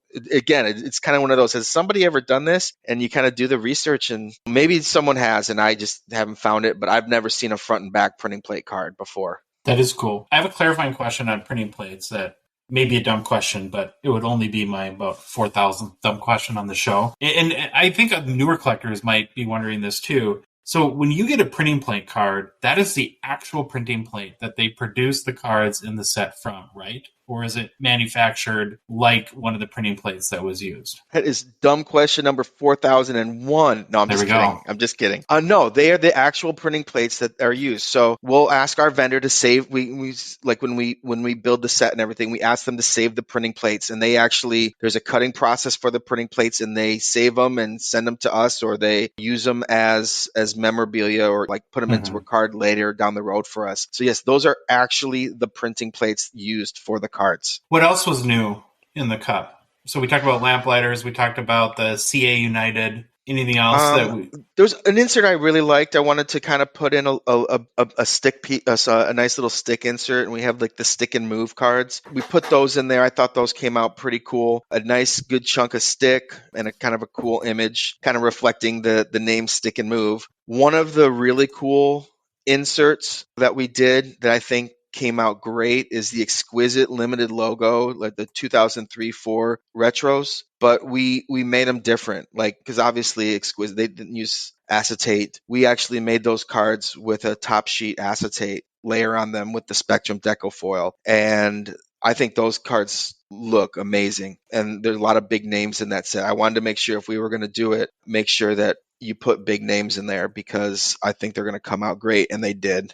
Are there update cards in the 2020? There'll be cards that don't get packed out that might come at a later date. Okay. And so we do put those in there, and usually, unless it's like a Crosby or a Matthews or someone like that, we usually try to put them as, a bonus hit in the back of the pack. But I don't think anyone's going to complain if they get a Sidney Crosby from 1920 or not. One of the inserts that was out there were actually cards from the original Splendor set. It wasn't us rebuilding. Like, a lot of times we'll put Splendor still in the cup. The cards you saw of McKinnon and of Matthews and of Detsuit, those are from the original Splendor set that just got turned in so late, and we held on to them and then just decided, this would be a great place to put these cards. There are cards from previous years. I know people buy the tins and are like, I bought this for 2021 cards. And like I said, we don't try to put in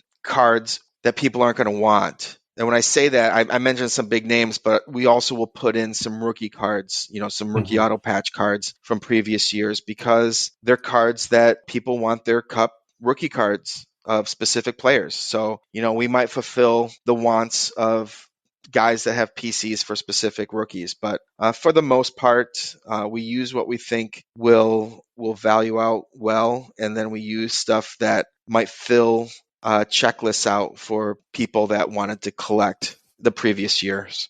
Gotcha. Well, I thank you. That's really helpful because I am still in my journey of learning into kind of how these sets are built and configured. And I had wondered a little bit about how update cards came to be. And so it sounds like what you're saying is that these are cards that maybe trickled in after the set was released, that came in late, or just for whatever reason are left over. And then you decide that at some point, boy, some of these are pretty nice or needed to be the true cup rookie or whatever for that player or important part of a subset, and you'll release them in subsequent years. When you say update, they're not updates. They're actually cards that were built for that specific year, and it just didn't get signed in time for that specific set that it was made for. And again, we don't want to sit there and waste how many Austin Matthew autographs, how many Nathan McKinnon autographs.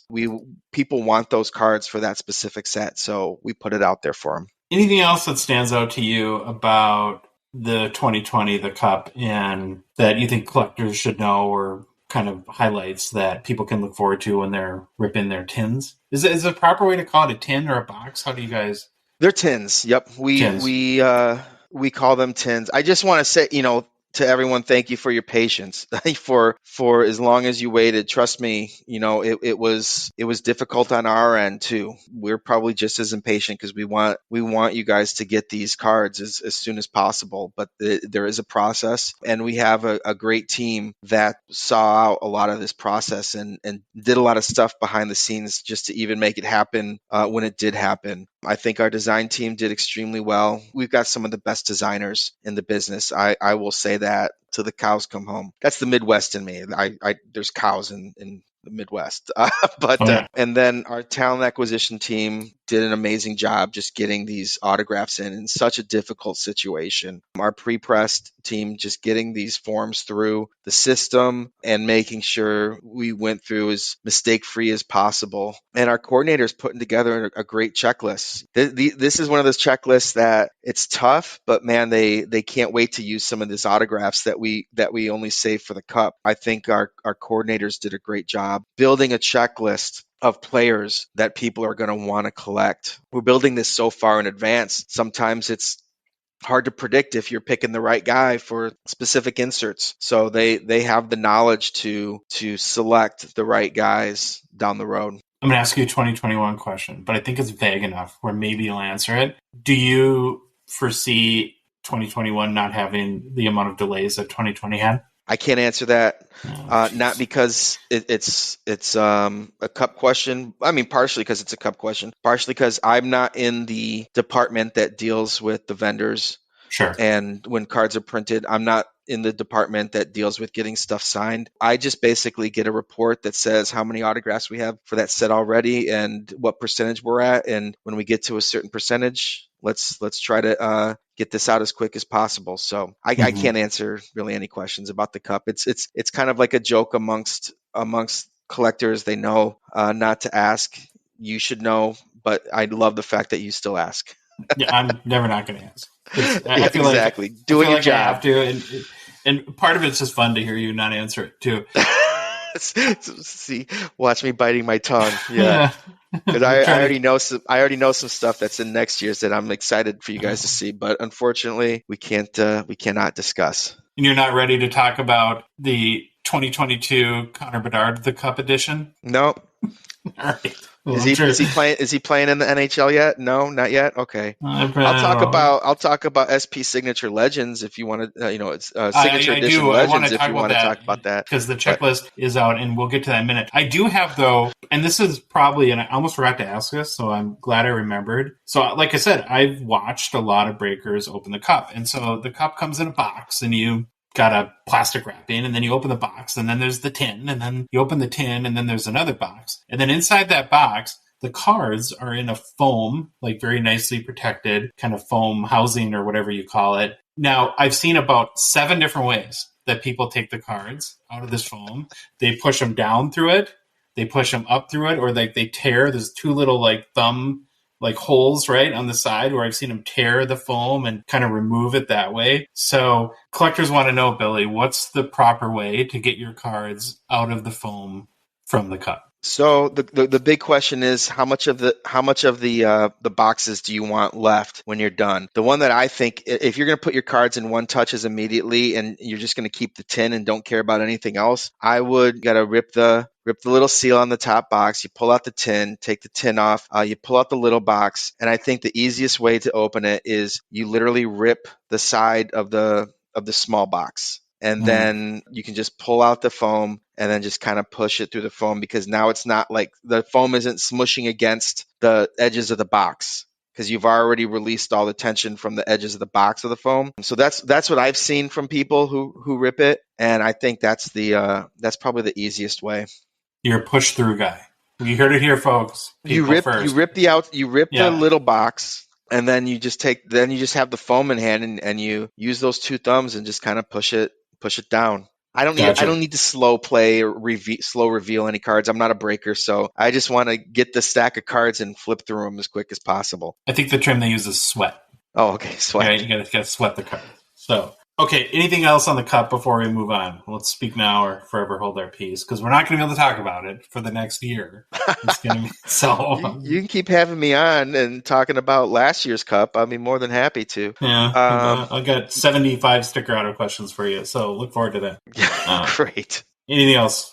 Because I do have some other questions about just stuff in general. No, I think that's good. I think the only other the new insert that we didn't have is the the signature home unis and the away unis. That was just kind of something interesting for like PC guys. It's like I have a card that's just their home jersey, so the patch is from the home jersey, the jersey's from the home jersey. We have one that's away, and the patch and the uni is from the away, and then we have another one where it's away, like home and away, where it's the patch from away, a patch from home jersey. So it's got like 4 little pieces, and they're from specific jerseys.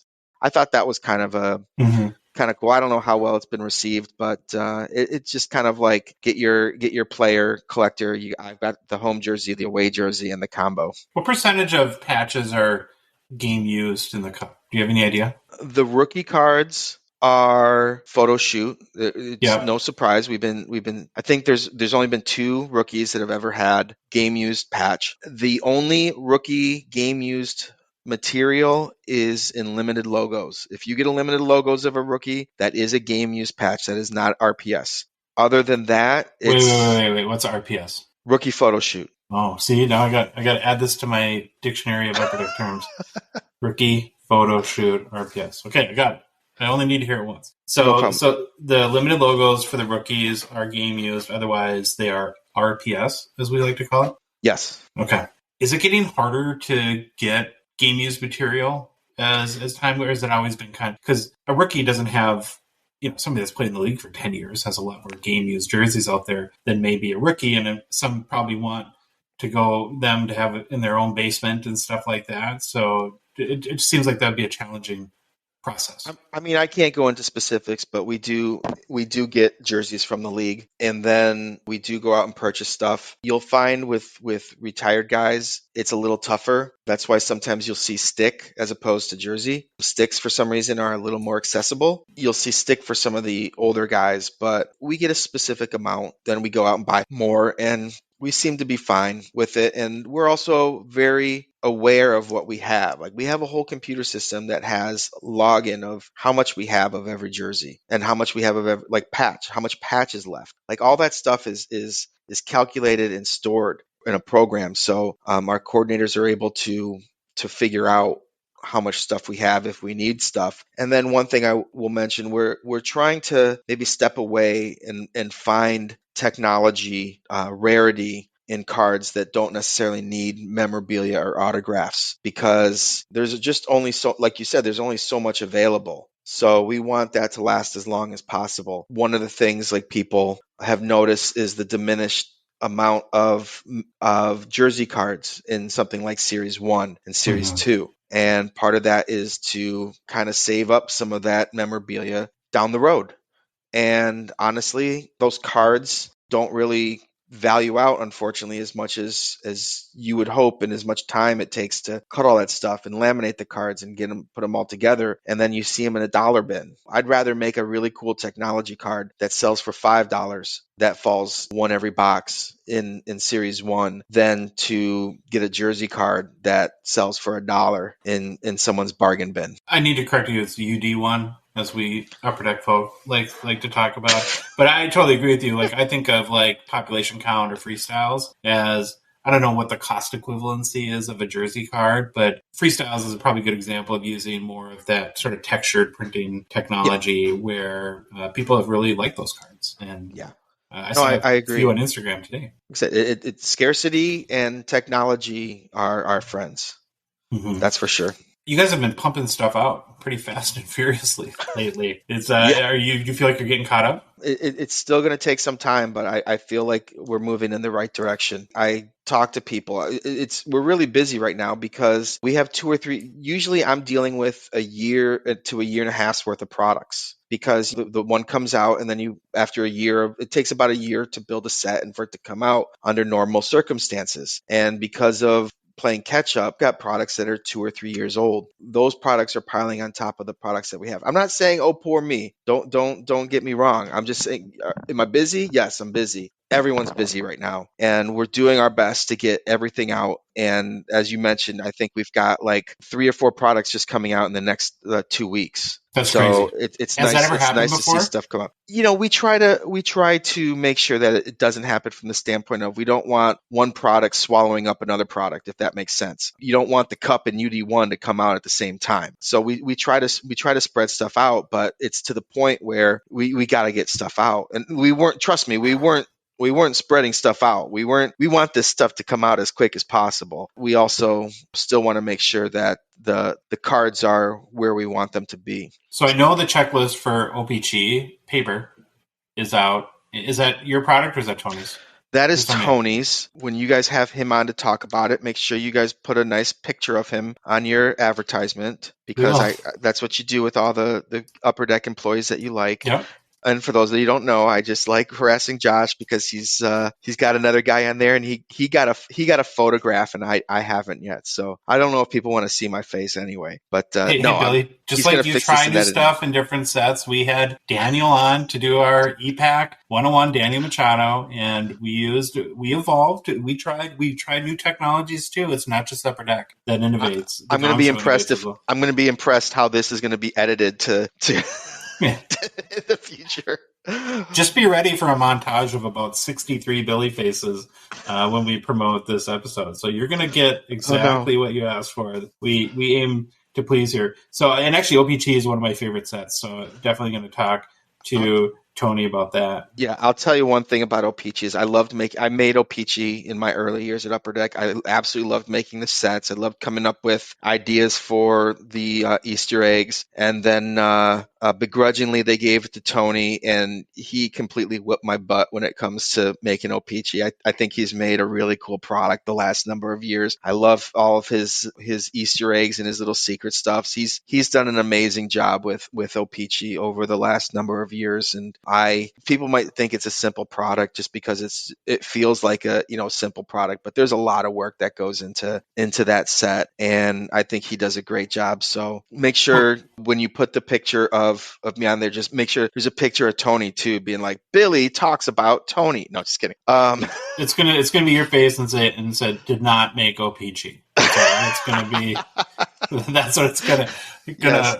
Look like. Honestly, it is what I made, and I imagine it is a lot of work because it has to have the biggest base set checklist of any set you do, right? 600 cards. I can't think of another set that's bigger than that. So there's a lot to it, that's for sure. So, but just to make it fun, he's done a great job. So SP, what is it? Signature Edition Legends? Is that the way to? So that's SP set that Signature Edition Legends, and that checklist is out as well. Now Troy's gonna be mad because this is the type of set that is 100% like made for the Troy collector persona. He loves legends on modern cards. Like he's a big Stature fan for that reason, because you'll see a lot of different legends and legendados. So what are the highlights? Well, actually, Was this am I just delusional here, or was this only in Canada for a while? Or has this always been? Oh no. We have a deal with the Alumni Association, and we build sets in association with them. And we built Chronology. Was the first set that we did with the Alumni Association, and this is the second. The second Chronology is active players, so that wasn't with the Alumni deal. This is the second set that we built with teaming up with them. Man, I was excited about this. I wanted to make a legendary set that had a huge checklist, because ourselves and our competitors in the past, when it comes to building like legend sets or whatever, you're lucky if you get 200. It's a lot of guys like that.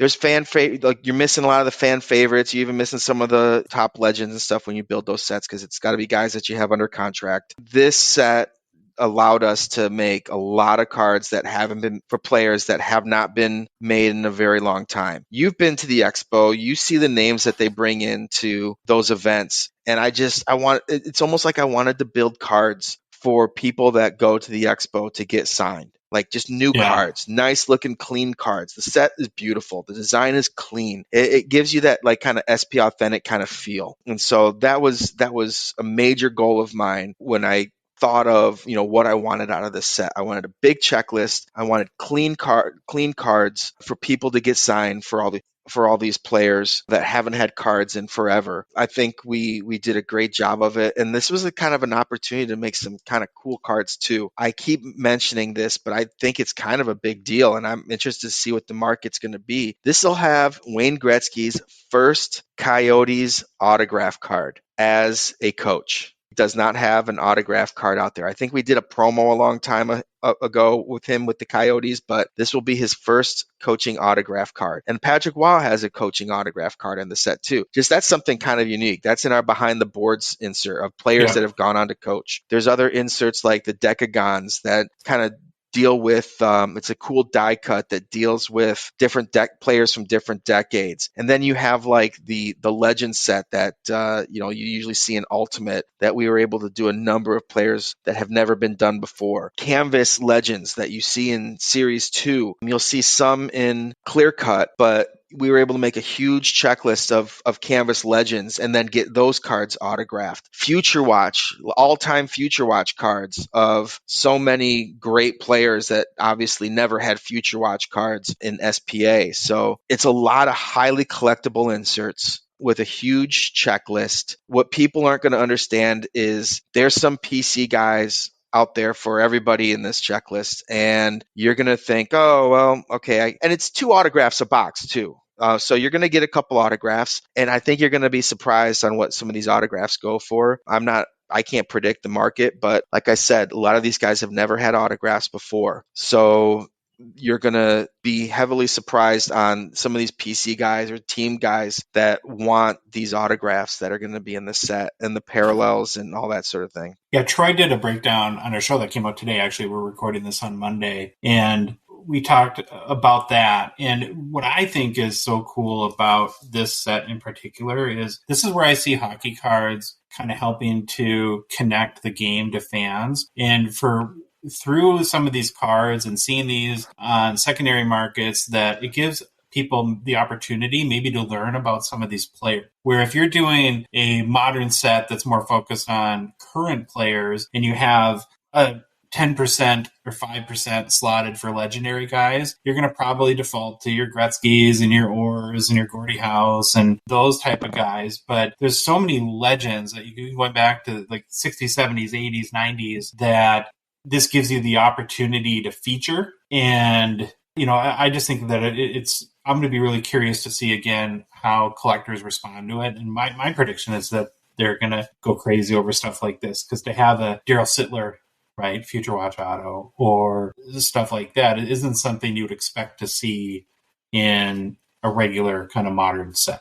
I was pleasantly surprised with Chronology. That took a lot of work. And when that first came out, and there are like Facebook groups of people with Chronology trying to get like the Letterman and fill the sets and all that stuff. And I see the same thing for this. I think there's going to be a group of people that just are going to be diehards and want to collect the set, want to collect the parallel set, want to collect the autographs, want to collect their players. I'll tell you what, this was not, and I like to give praise to my coworkers as much as possible, and this was not an easy task for my coordinator who had to build this checklist. It's a lot of work. It was a balancing act with autos, with players, with who do we have, who can we use. It's insane how much work this set alone just took for him to do. The designers, there's not a lot of designs, to be honest with you. From a checklist standpoint, it was such a tough job, and again, just crushed it. Is it mainly auto-driven, or are there some mem cards too? Any like patches or jerseys or anything like that? I believe there's some memorabilia. I can't remember exactly. It's been a while since I built this set, but most people will be purchasing this for the two autos. Yeah. I honestly I can't remember. I'm pretty sure there's a bounty program similar to SPA also that has a really nice achievement program for that. And it's not an EPAT. It's the bounty, just like I said, like SPA. That people will be going for also. So that'll add extra value to some of those cards also, because the achievements for finishing the bounty are going to be quite nice. Now, is this then officially the last 2020 set? I think initially there was a year to it. I think there might be a year on the back of the cards, but we have since taken the year off of this one. This isn't something that's happening every year, so it wasn't necessary to put a year on it initially. So this is just SP Signature Edition Legends. That's what this set is. But we can officially say with the Cup coming out last week that 2020 is fini. It's done. Yes. Okay. As far as I know. Unless someone else built some other stuff I didn't know about. And I know that you don't control exactly the dates, so I'm just talking like time frame here. So we have O-Pee-Chee, which is scheduled for next week or a few days this week. Yeah, I think March it's a couple 1st, days. Yep. March 1st. And then this SP Signature Edition Legends is around the 8th. And then you said there might be a couple others that... can you announce Allure. Anything else? I believe Allure comes out on the 8th also. Allure and SP Signature Edition Legends both come out at the 8th. Who did Allure? Was that you or Tony? That was me. Oh, I'm actually one thing I just want to talk about Allure real quick is the color-connected parallels. Yes. I'm super pumped about that. And going back I'm glad. Last summer. People talk about rainbows all the time, about making a rainbow. And one of the things... I was sitting there thinking, I'm like, well, have they ever put something where, the cards connect and actually make a rainbow? Again, I don't think I invented it, but it might have been done before, but I can't really recall like putting each card next to each other and it being a connected image of a rainbow. That being said, when you think about collecting rainbows, you're usually thinking, oh, I got to get the 101, the 1 out of 10, the 1 out of 25, the 1 out of 100. And there's only one person that can collect that rainbow. And that's kind of a bummer. So I really wanted to make it.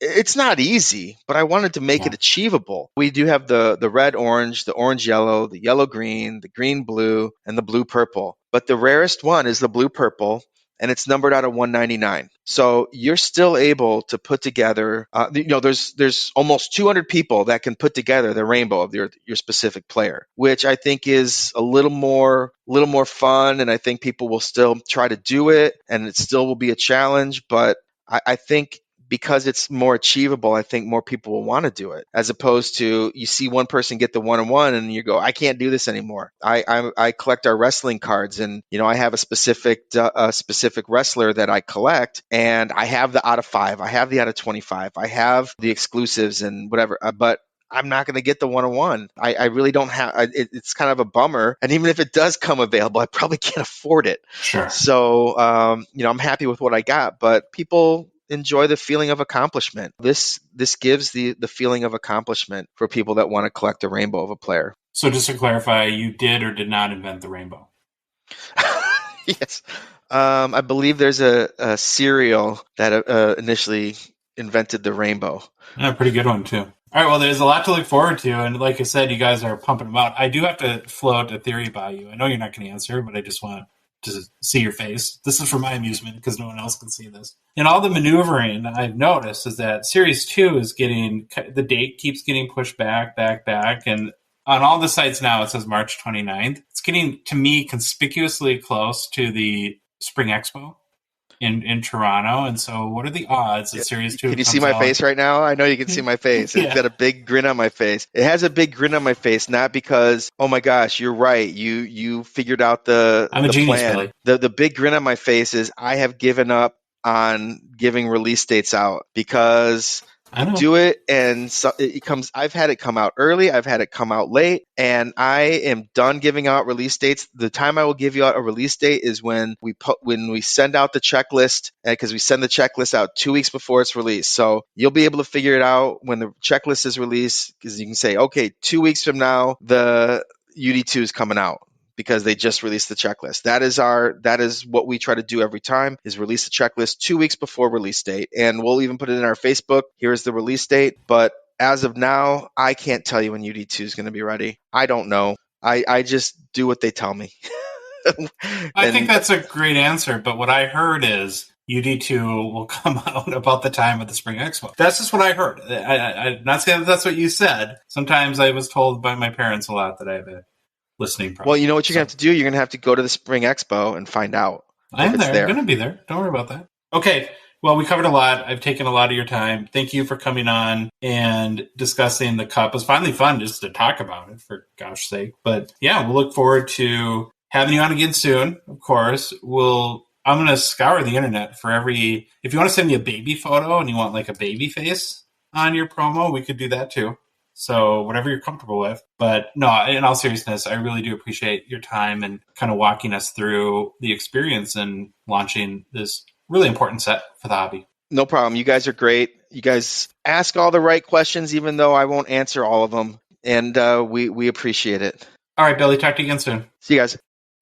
Okay, Troy, we're back. So while you weren't at the recording of the interview, you did have and I think this is kind of an advantage from a soaking the information in perspective. You did edit it, because we do, believe it or not, people, we edit the show. But as opposed to like being in the moment, I think you get a lot better grasp on the information when you go through that editing process. So what about the interview stood out to you the most, or that you learned, or thought was most interesting? What stood out to me the most is that he bluntly answered, I think to the best of his ability, the whole question about the sticker autos for Kaprizov and Sorokin. I would like to get listeners' feedback on what they think about that. I also thought it was very interesting, and I don't know why I never thought about this, when he talks about redemptions and how you send redemptions to guys that you know you're going to get them back from. And I don't know why that in my head didn't like pop in, but it's like, oh, yeah, that's logical. That makes sense. So I thought that was an interesting little tidbit. So I love the whole discussion about the cup, but I also got really geeked out and listening about the SP Legendary Signatures release that's coming up. And I think Billy sounded pretty excited about it too. So I think Billy might be spirit animals on that release, because as people that have listened to this show know, I love legendary players' autographs on newer cards. Just something I really enjoy. It's my jam. So I was glad he talked about that. But I think overall, getting all that information about the cup and even giving some more tidbits about how the NHL is involved. That's something that we heard first, I think, from Mitch in his masterclass, and heard Billy talk about it. That's just not the cup. They're kind of involved in everything to a different extent, depending on, they have to get approvals and all that stuff that goes on. I think that was very interesting. I like to connect dots, and so I'm not speaking for Billy here, but my big takeaway was really when you think of what he said in response to the sticker auto question, and then marry that to the redemption information, right? Where you just said to yourself, they do redemptions for players that they're comfortable that they'll get the autos back. For some reason, and we'll not know why, that Sorokin and Kaprizov were not going to sign. That's just my takeaway. It's my personal opinion. It may not be I guess that's what I get out of it. Now, the question as to why, who knows, right? That's probably between them. But thank you to Billy for coming on. Always got great information, and appreciate him being willing to, answer those questions. Some people are pretty fired up about it. Okay, let's get into new product releases. New product releases have been crazy lately, dude. There's just so much going on. It's O-Pee-Chee day. Probably 2 hours almost into the show, hour and 40 minutes, whatever. I haven't talked about my favorite product of the year is Ultra. Believe me, I was at the LCS at the crack of dawn, pounding on the windows to let me in. I told someone you camped out. I'm convinced you camped out. You were probably overnight, like it was the new Xbox being released, and you camped out, banging on the door, letting you in to get your O-Pee-Chee hobby boxes. Me and nobody else, but I would do that. I did open up 3 hobby boxes, had a blast.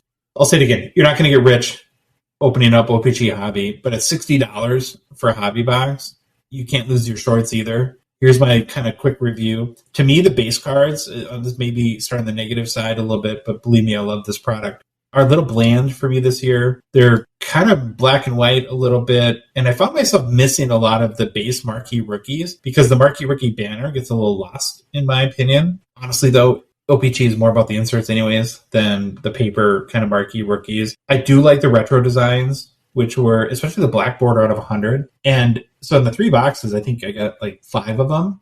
I was really surprised how good the condition was. Okay, that's a tough card, right? Where you have black all the way around the border. But overall, they were pretty good. The O-Pee-Chee Premier inserts are awesome. Love them. I think you get maybe 4 or 5 a box. They have a foil board parallel out of 100 that I got too. So that was pretty cool. My favorite of the Platinum Previews are back, which I love. I kept my streak of 1-of-1 printing plates going.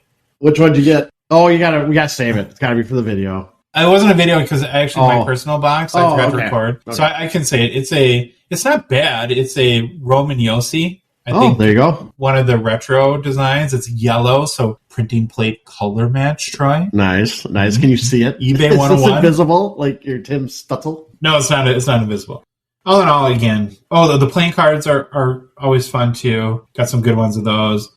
All in, it's tough technically to lose money on the box. And I say it technically because it's one of those boxes where, yes, it's $60. You get about 50 hits. So if you want to grind out 12 eBay sales and there is the potential to hit like a $300, $400, $500 card. If you get a rookie, like an Emerald Surge Platinum Preview, you're in the money at that point. Yeah. It's just a fun rip. It's great for kids. Highly recommend it. O-Pee-Chee's out less than a week after the cup, which is wild to think about. Next one is SP Signature Edition Legends, still slated for March 8th. Billy talked about it in the interview. Pre-sales are around $200. I thought it was kind of cool, too, that it's the deal with the Retired Players Association. So it's nice to see those guys getting probably a little bit of money. And these are people that didn't make a lot. Mm-hmm. They don't have the Connor McDavid type salaries. Have you bought any yet? I am ordering them tonight after we are done with this episode. Okay, you got to do, because I'm going to ask you a question, though. You're kind of paranoid that there's going to be a big run on these and the prices are going to go up. That's why I'm ordering them tonight. Okay. I'm a little, just talking to Billy, but he makes some good points where there's a lot of collectors out there that there's names in this product that haven't signed for either a long time or ever. And there's people that PC them, and there's collectors out there that collect older players, and probably like me, and there could be a run on them, so we'll see. And the 2 autos per box is very fun. Yeah, I like that. And I think it's going to be a great product. 2021-22 Allure checklist is out too, Troy. Key here again is 2021 product, so it's the Caulfield, Zegras, Swayman, Sider, Raymond, etc. rookie class. Pretty small base set for vets, 100 vets, 50 rookies. Tons of parallels, both non-numbered, numbered, die cuts mixed into it. To me, it's a parallel-driven product. It's kind of the first hockey product that you and I, when we really got back into cards with the 2020 version, that we sort of went after. And it's the first break I think I ever joined in my life. Was that for you too? I don't know if it was the first break, but I do know I got tons of Ottinger autos for super cheap. Probably speaks more to Allure. Yeah, it's just there's so many parallels, so many numbers. I think all the autos are stickers. There are 2 1-of-1 parallels. There's a Golden Treasures that is probably the highest value card. It's a 1-of-1 though, so tough chase there. There are printing plates, so that means I'm guaranteed to get one. Probably a Ryan O'Reilly printing plate in the box. Like we talked about with Billy, to me, I'm most looking forward to, I really like the color connected parallel that they have, where you kind of put them side by side and it sort of makes a rainbow design. You should go check out the sell sheet or look up the set on like Cardboard Connection or Beckett to see that.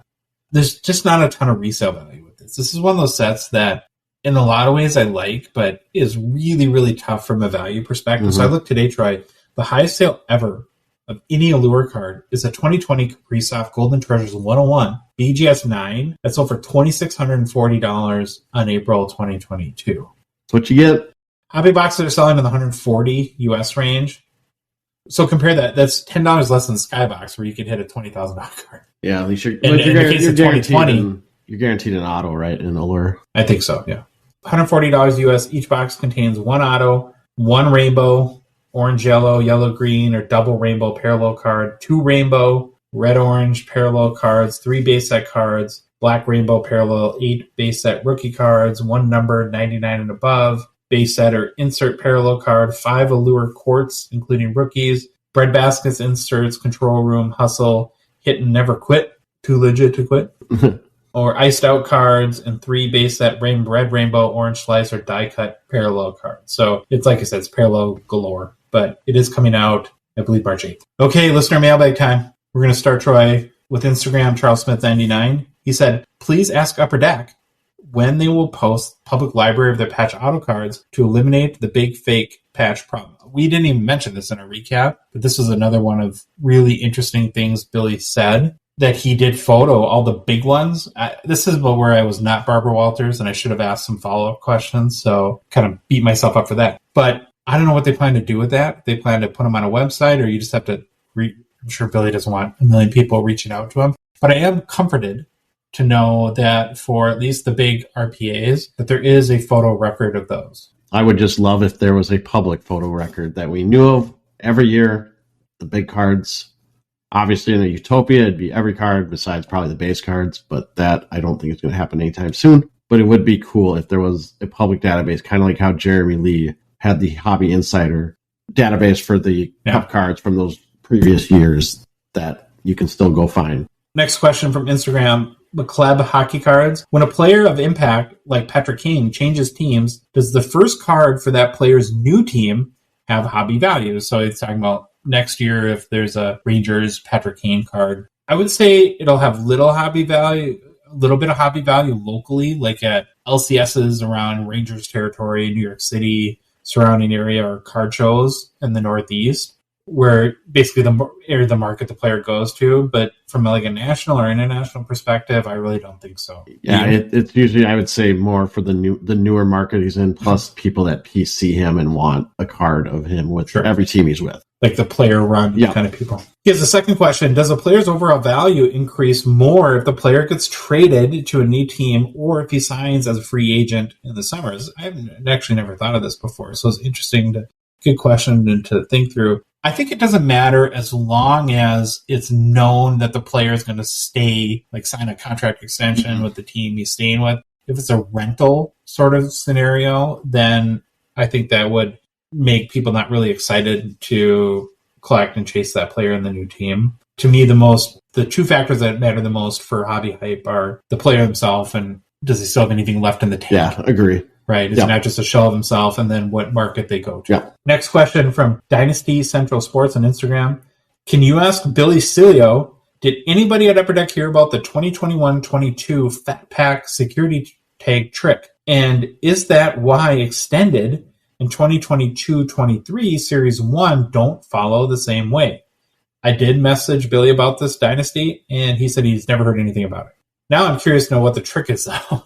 Yeah, I just question didn't make sense. Was there a way to tell if there's a young gun in there or something like that? Yeah, I don't know. I didn't understand the question, but we did ask Billy the exact question. He said, I don't know what you're talking about. Who knows what that means? Next one is from Instagram, 3 stars of the game. Not so much a question, but a statement maybe. McDavid, 4 straight 2-goal games. 50, 70 is in sight. The list of 70 goal scorers in an NHL season is very short. What an achievement. Let the countdown begin. I'll go back to my statement on let's just enjoy it, right? It's a huge deal. The season he's having, all-time season, will only help him elevate his hobby status. What's your thoughts, Troy? Agree 100%. I love it. I love that I get to watch it, and I hope he does score a ton of goals, like 7. I hope he gets to 70. I'd love it. Next one's from Instagram. Oh, geez, who is it? I forgot to write the name down. Maybe you can look it up while I'm chatting. I'm on it. Can you ask the supercomputer? Troy's on it. Can you ask the supercomputer? Does it know? Okay, well, we'll ask it who it is. He said, thanks for your help on identifying the O-Pee-Chee 101 this week. Maybe you could expand more on the O-Pee-Chee blank back cards and how to possibly value them. So he had sent us a blank back card, and it was hand-numbered, and he wasn't sure what it was. These are typically, and because I'm an O-Pee-Chee fanboy, right? These are typically unannounced or Easter eggs, just like you think their cards are blank on the back. There's 2 versions that I've seen. There's like a super short print one that the card is just blank, like on the retros. But then there's the red border cards, which you get 1 per box. And one of those has a blank back with a hand-numbered 1 of 1 on them. And he asked a little bit about like how to possibly value them.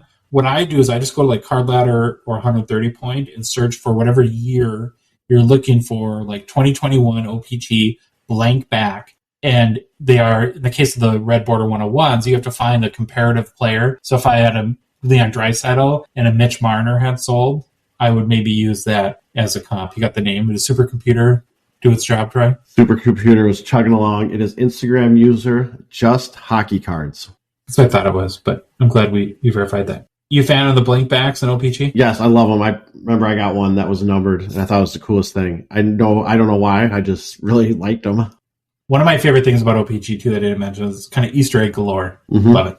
Next question from Busy Breaks. Do you think athletes changing their autos to a more abbreviated version will affect pre- and post-auto change values? To me, this has to be related to the Tim Stützle controversy, hobby drama, where he had a really nice auto that's all spent out. And then what's the 2 dots over the U? He would put that Starts with a U, doesn't it? Isn't it like a... Yeah. Umbla. I want to say it. Well, it's an Allmark. I'm just going to call it that. It's an Allmark from now on.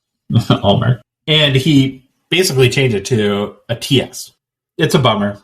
I could see certain collectors valuing his early autographs more, but in the case, this is his true RP in the cup. I don't think it's going to affect it. It is. Would you prefer to have him spell it out? I don't know what influence Upper Deck could have had or his agent, but especially out of 99 RPAs that they would have had him at least spell out his name. We're learning more and more from people about how cards are produced and these situations with athletes. And I think what it comes down to is like, well, why does this happen?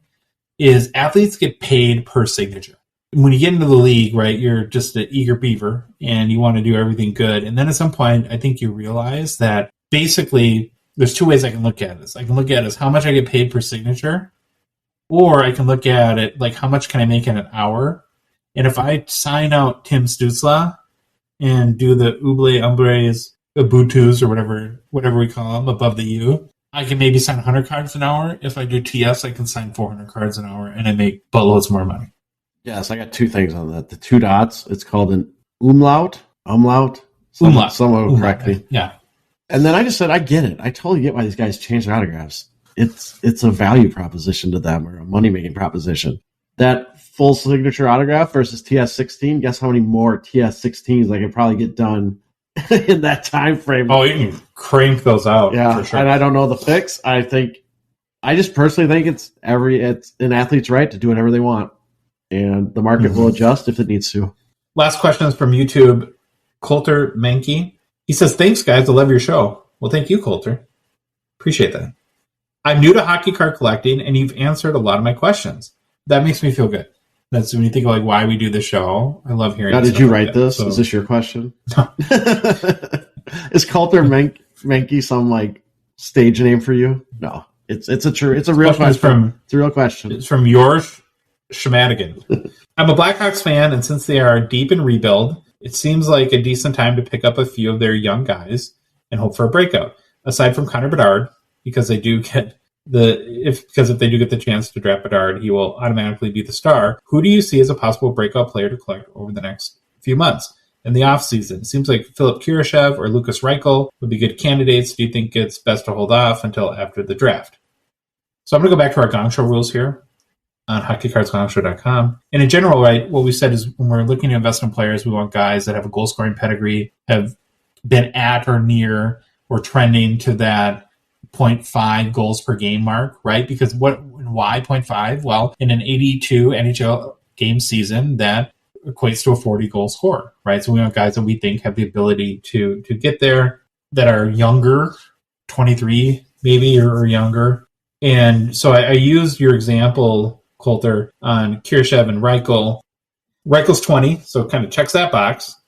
He's averaged 0.36 goals per game in 106 AHL games, but is also just about a 1 point per game guy. You'd like to see his goals per game closer to 0.55, of course, because again, that would indicate he could be a 40 goal scorer in the NHL. But definitely an interesting prospect that I wouldn't call a slam dunk. You know, could he be like a Panarin guy who scores 20 goals and has 80 assists kind of guy in the NHL, which doesn't equate to a ton of hobby value.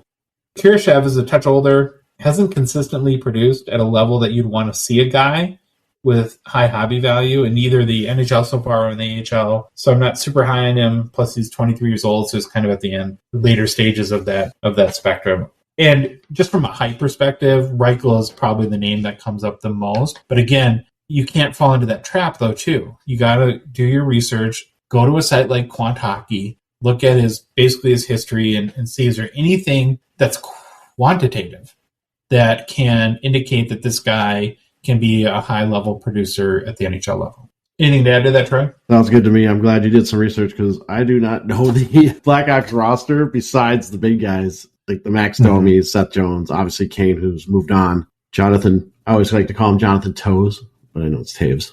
Well, that was our show. Hopefully you enjoyed it.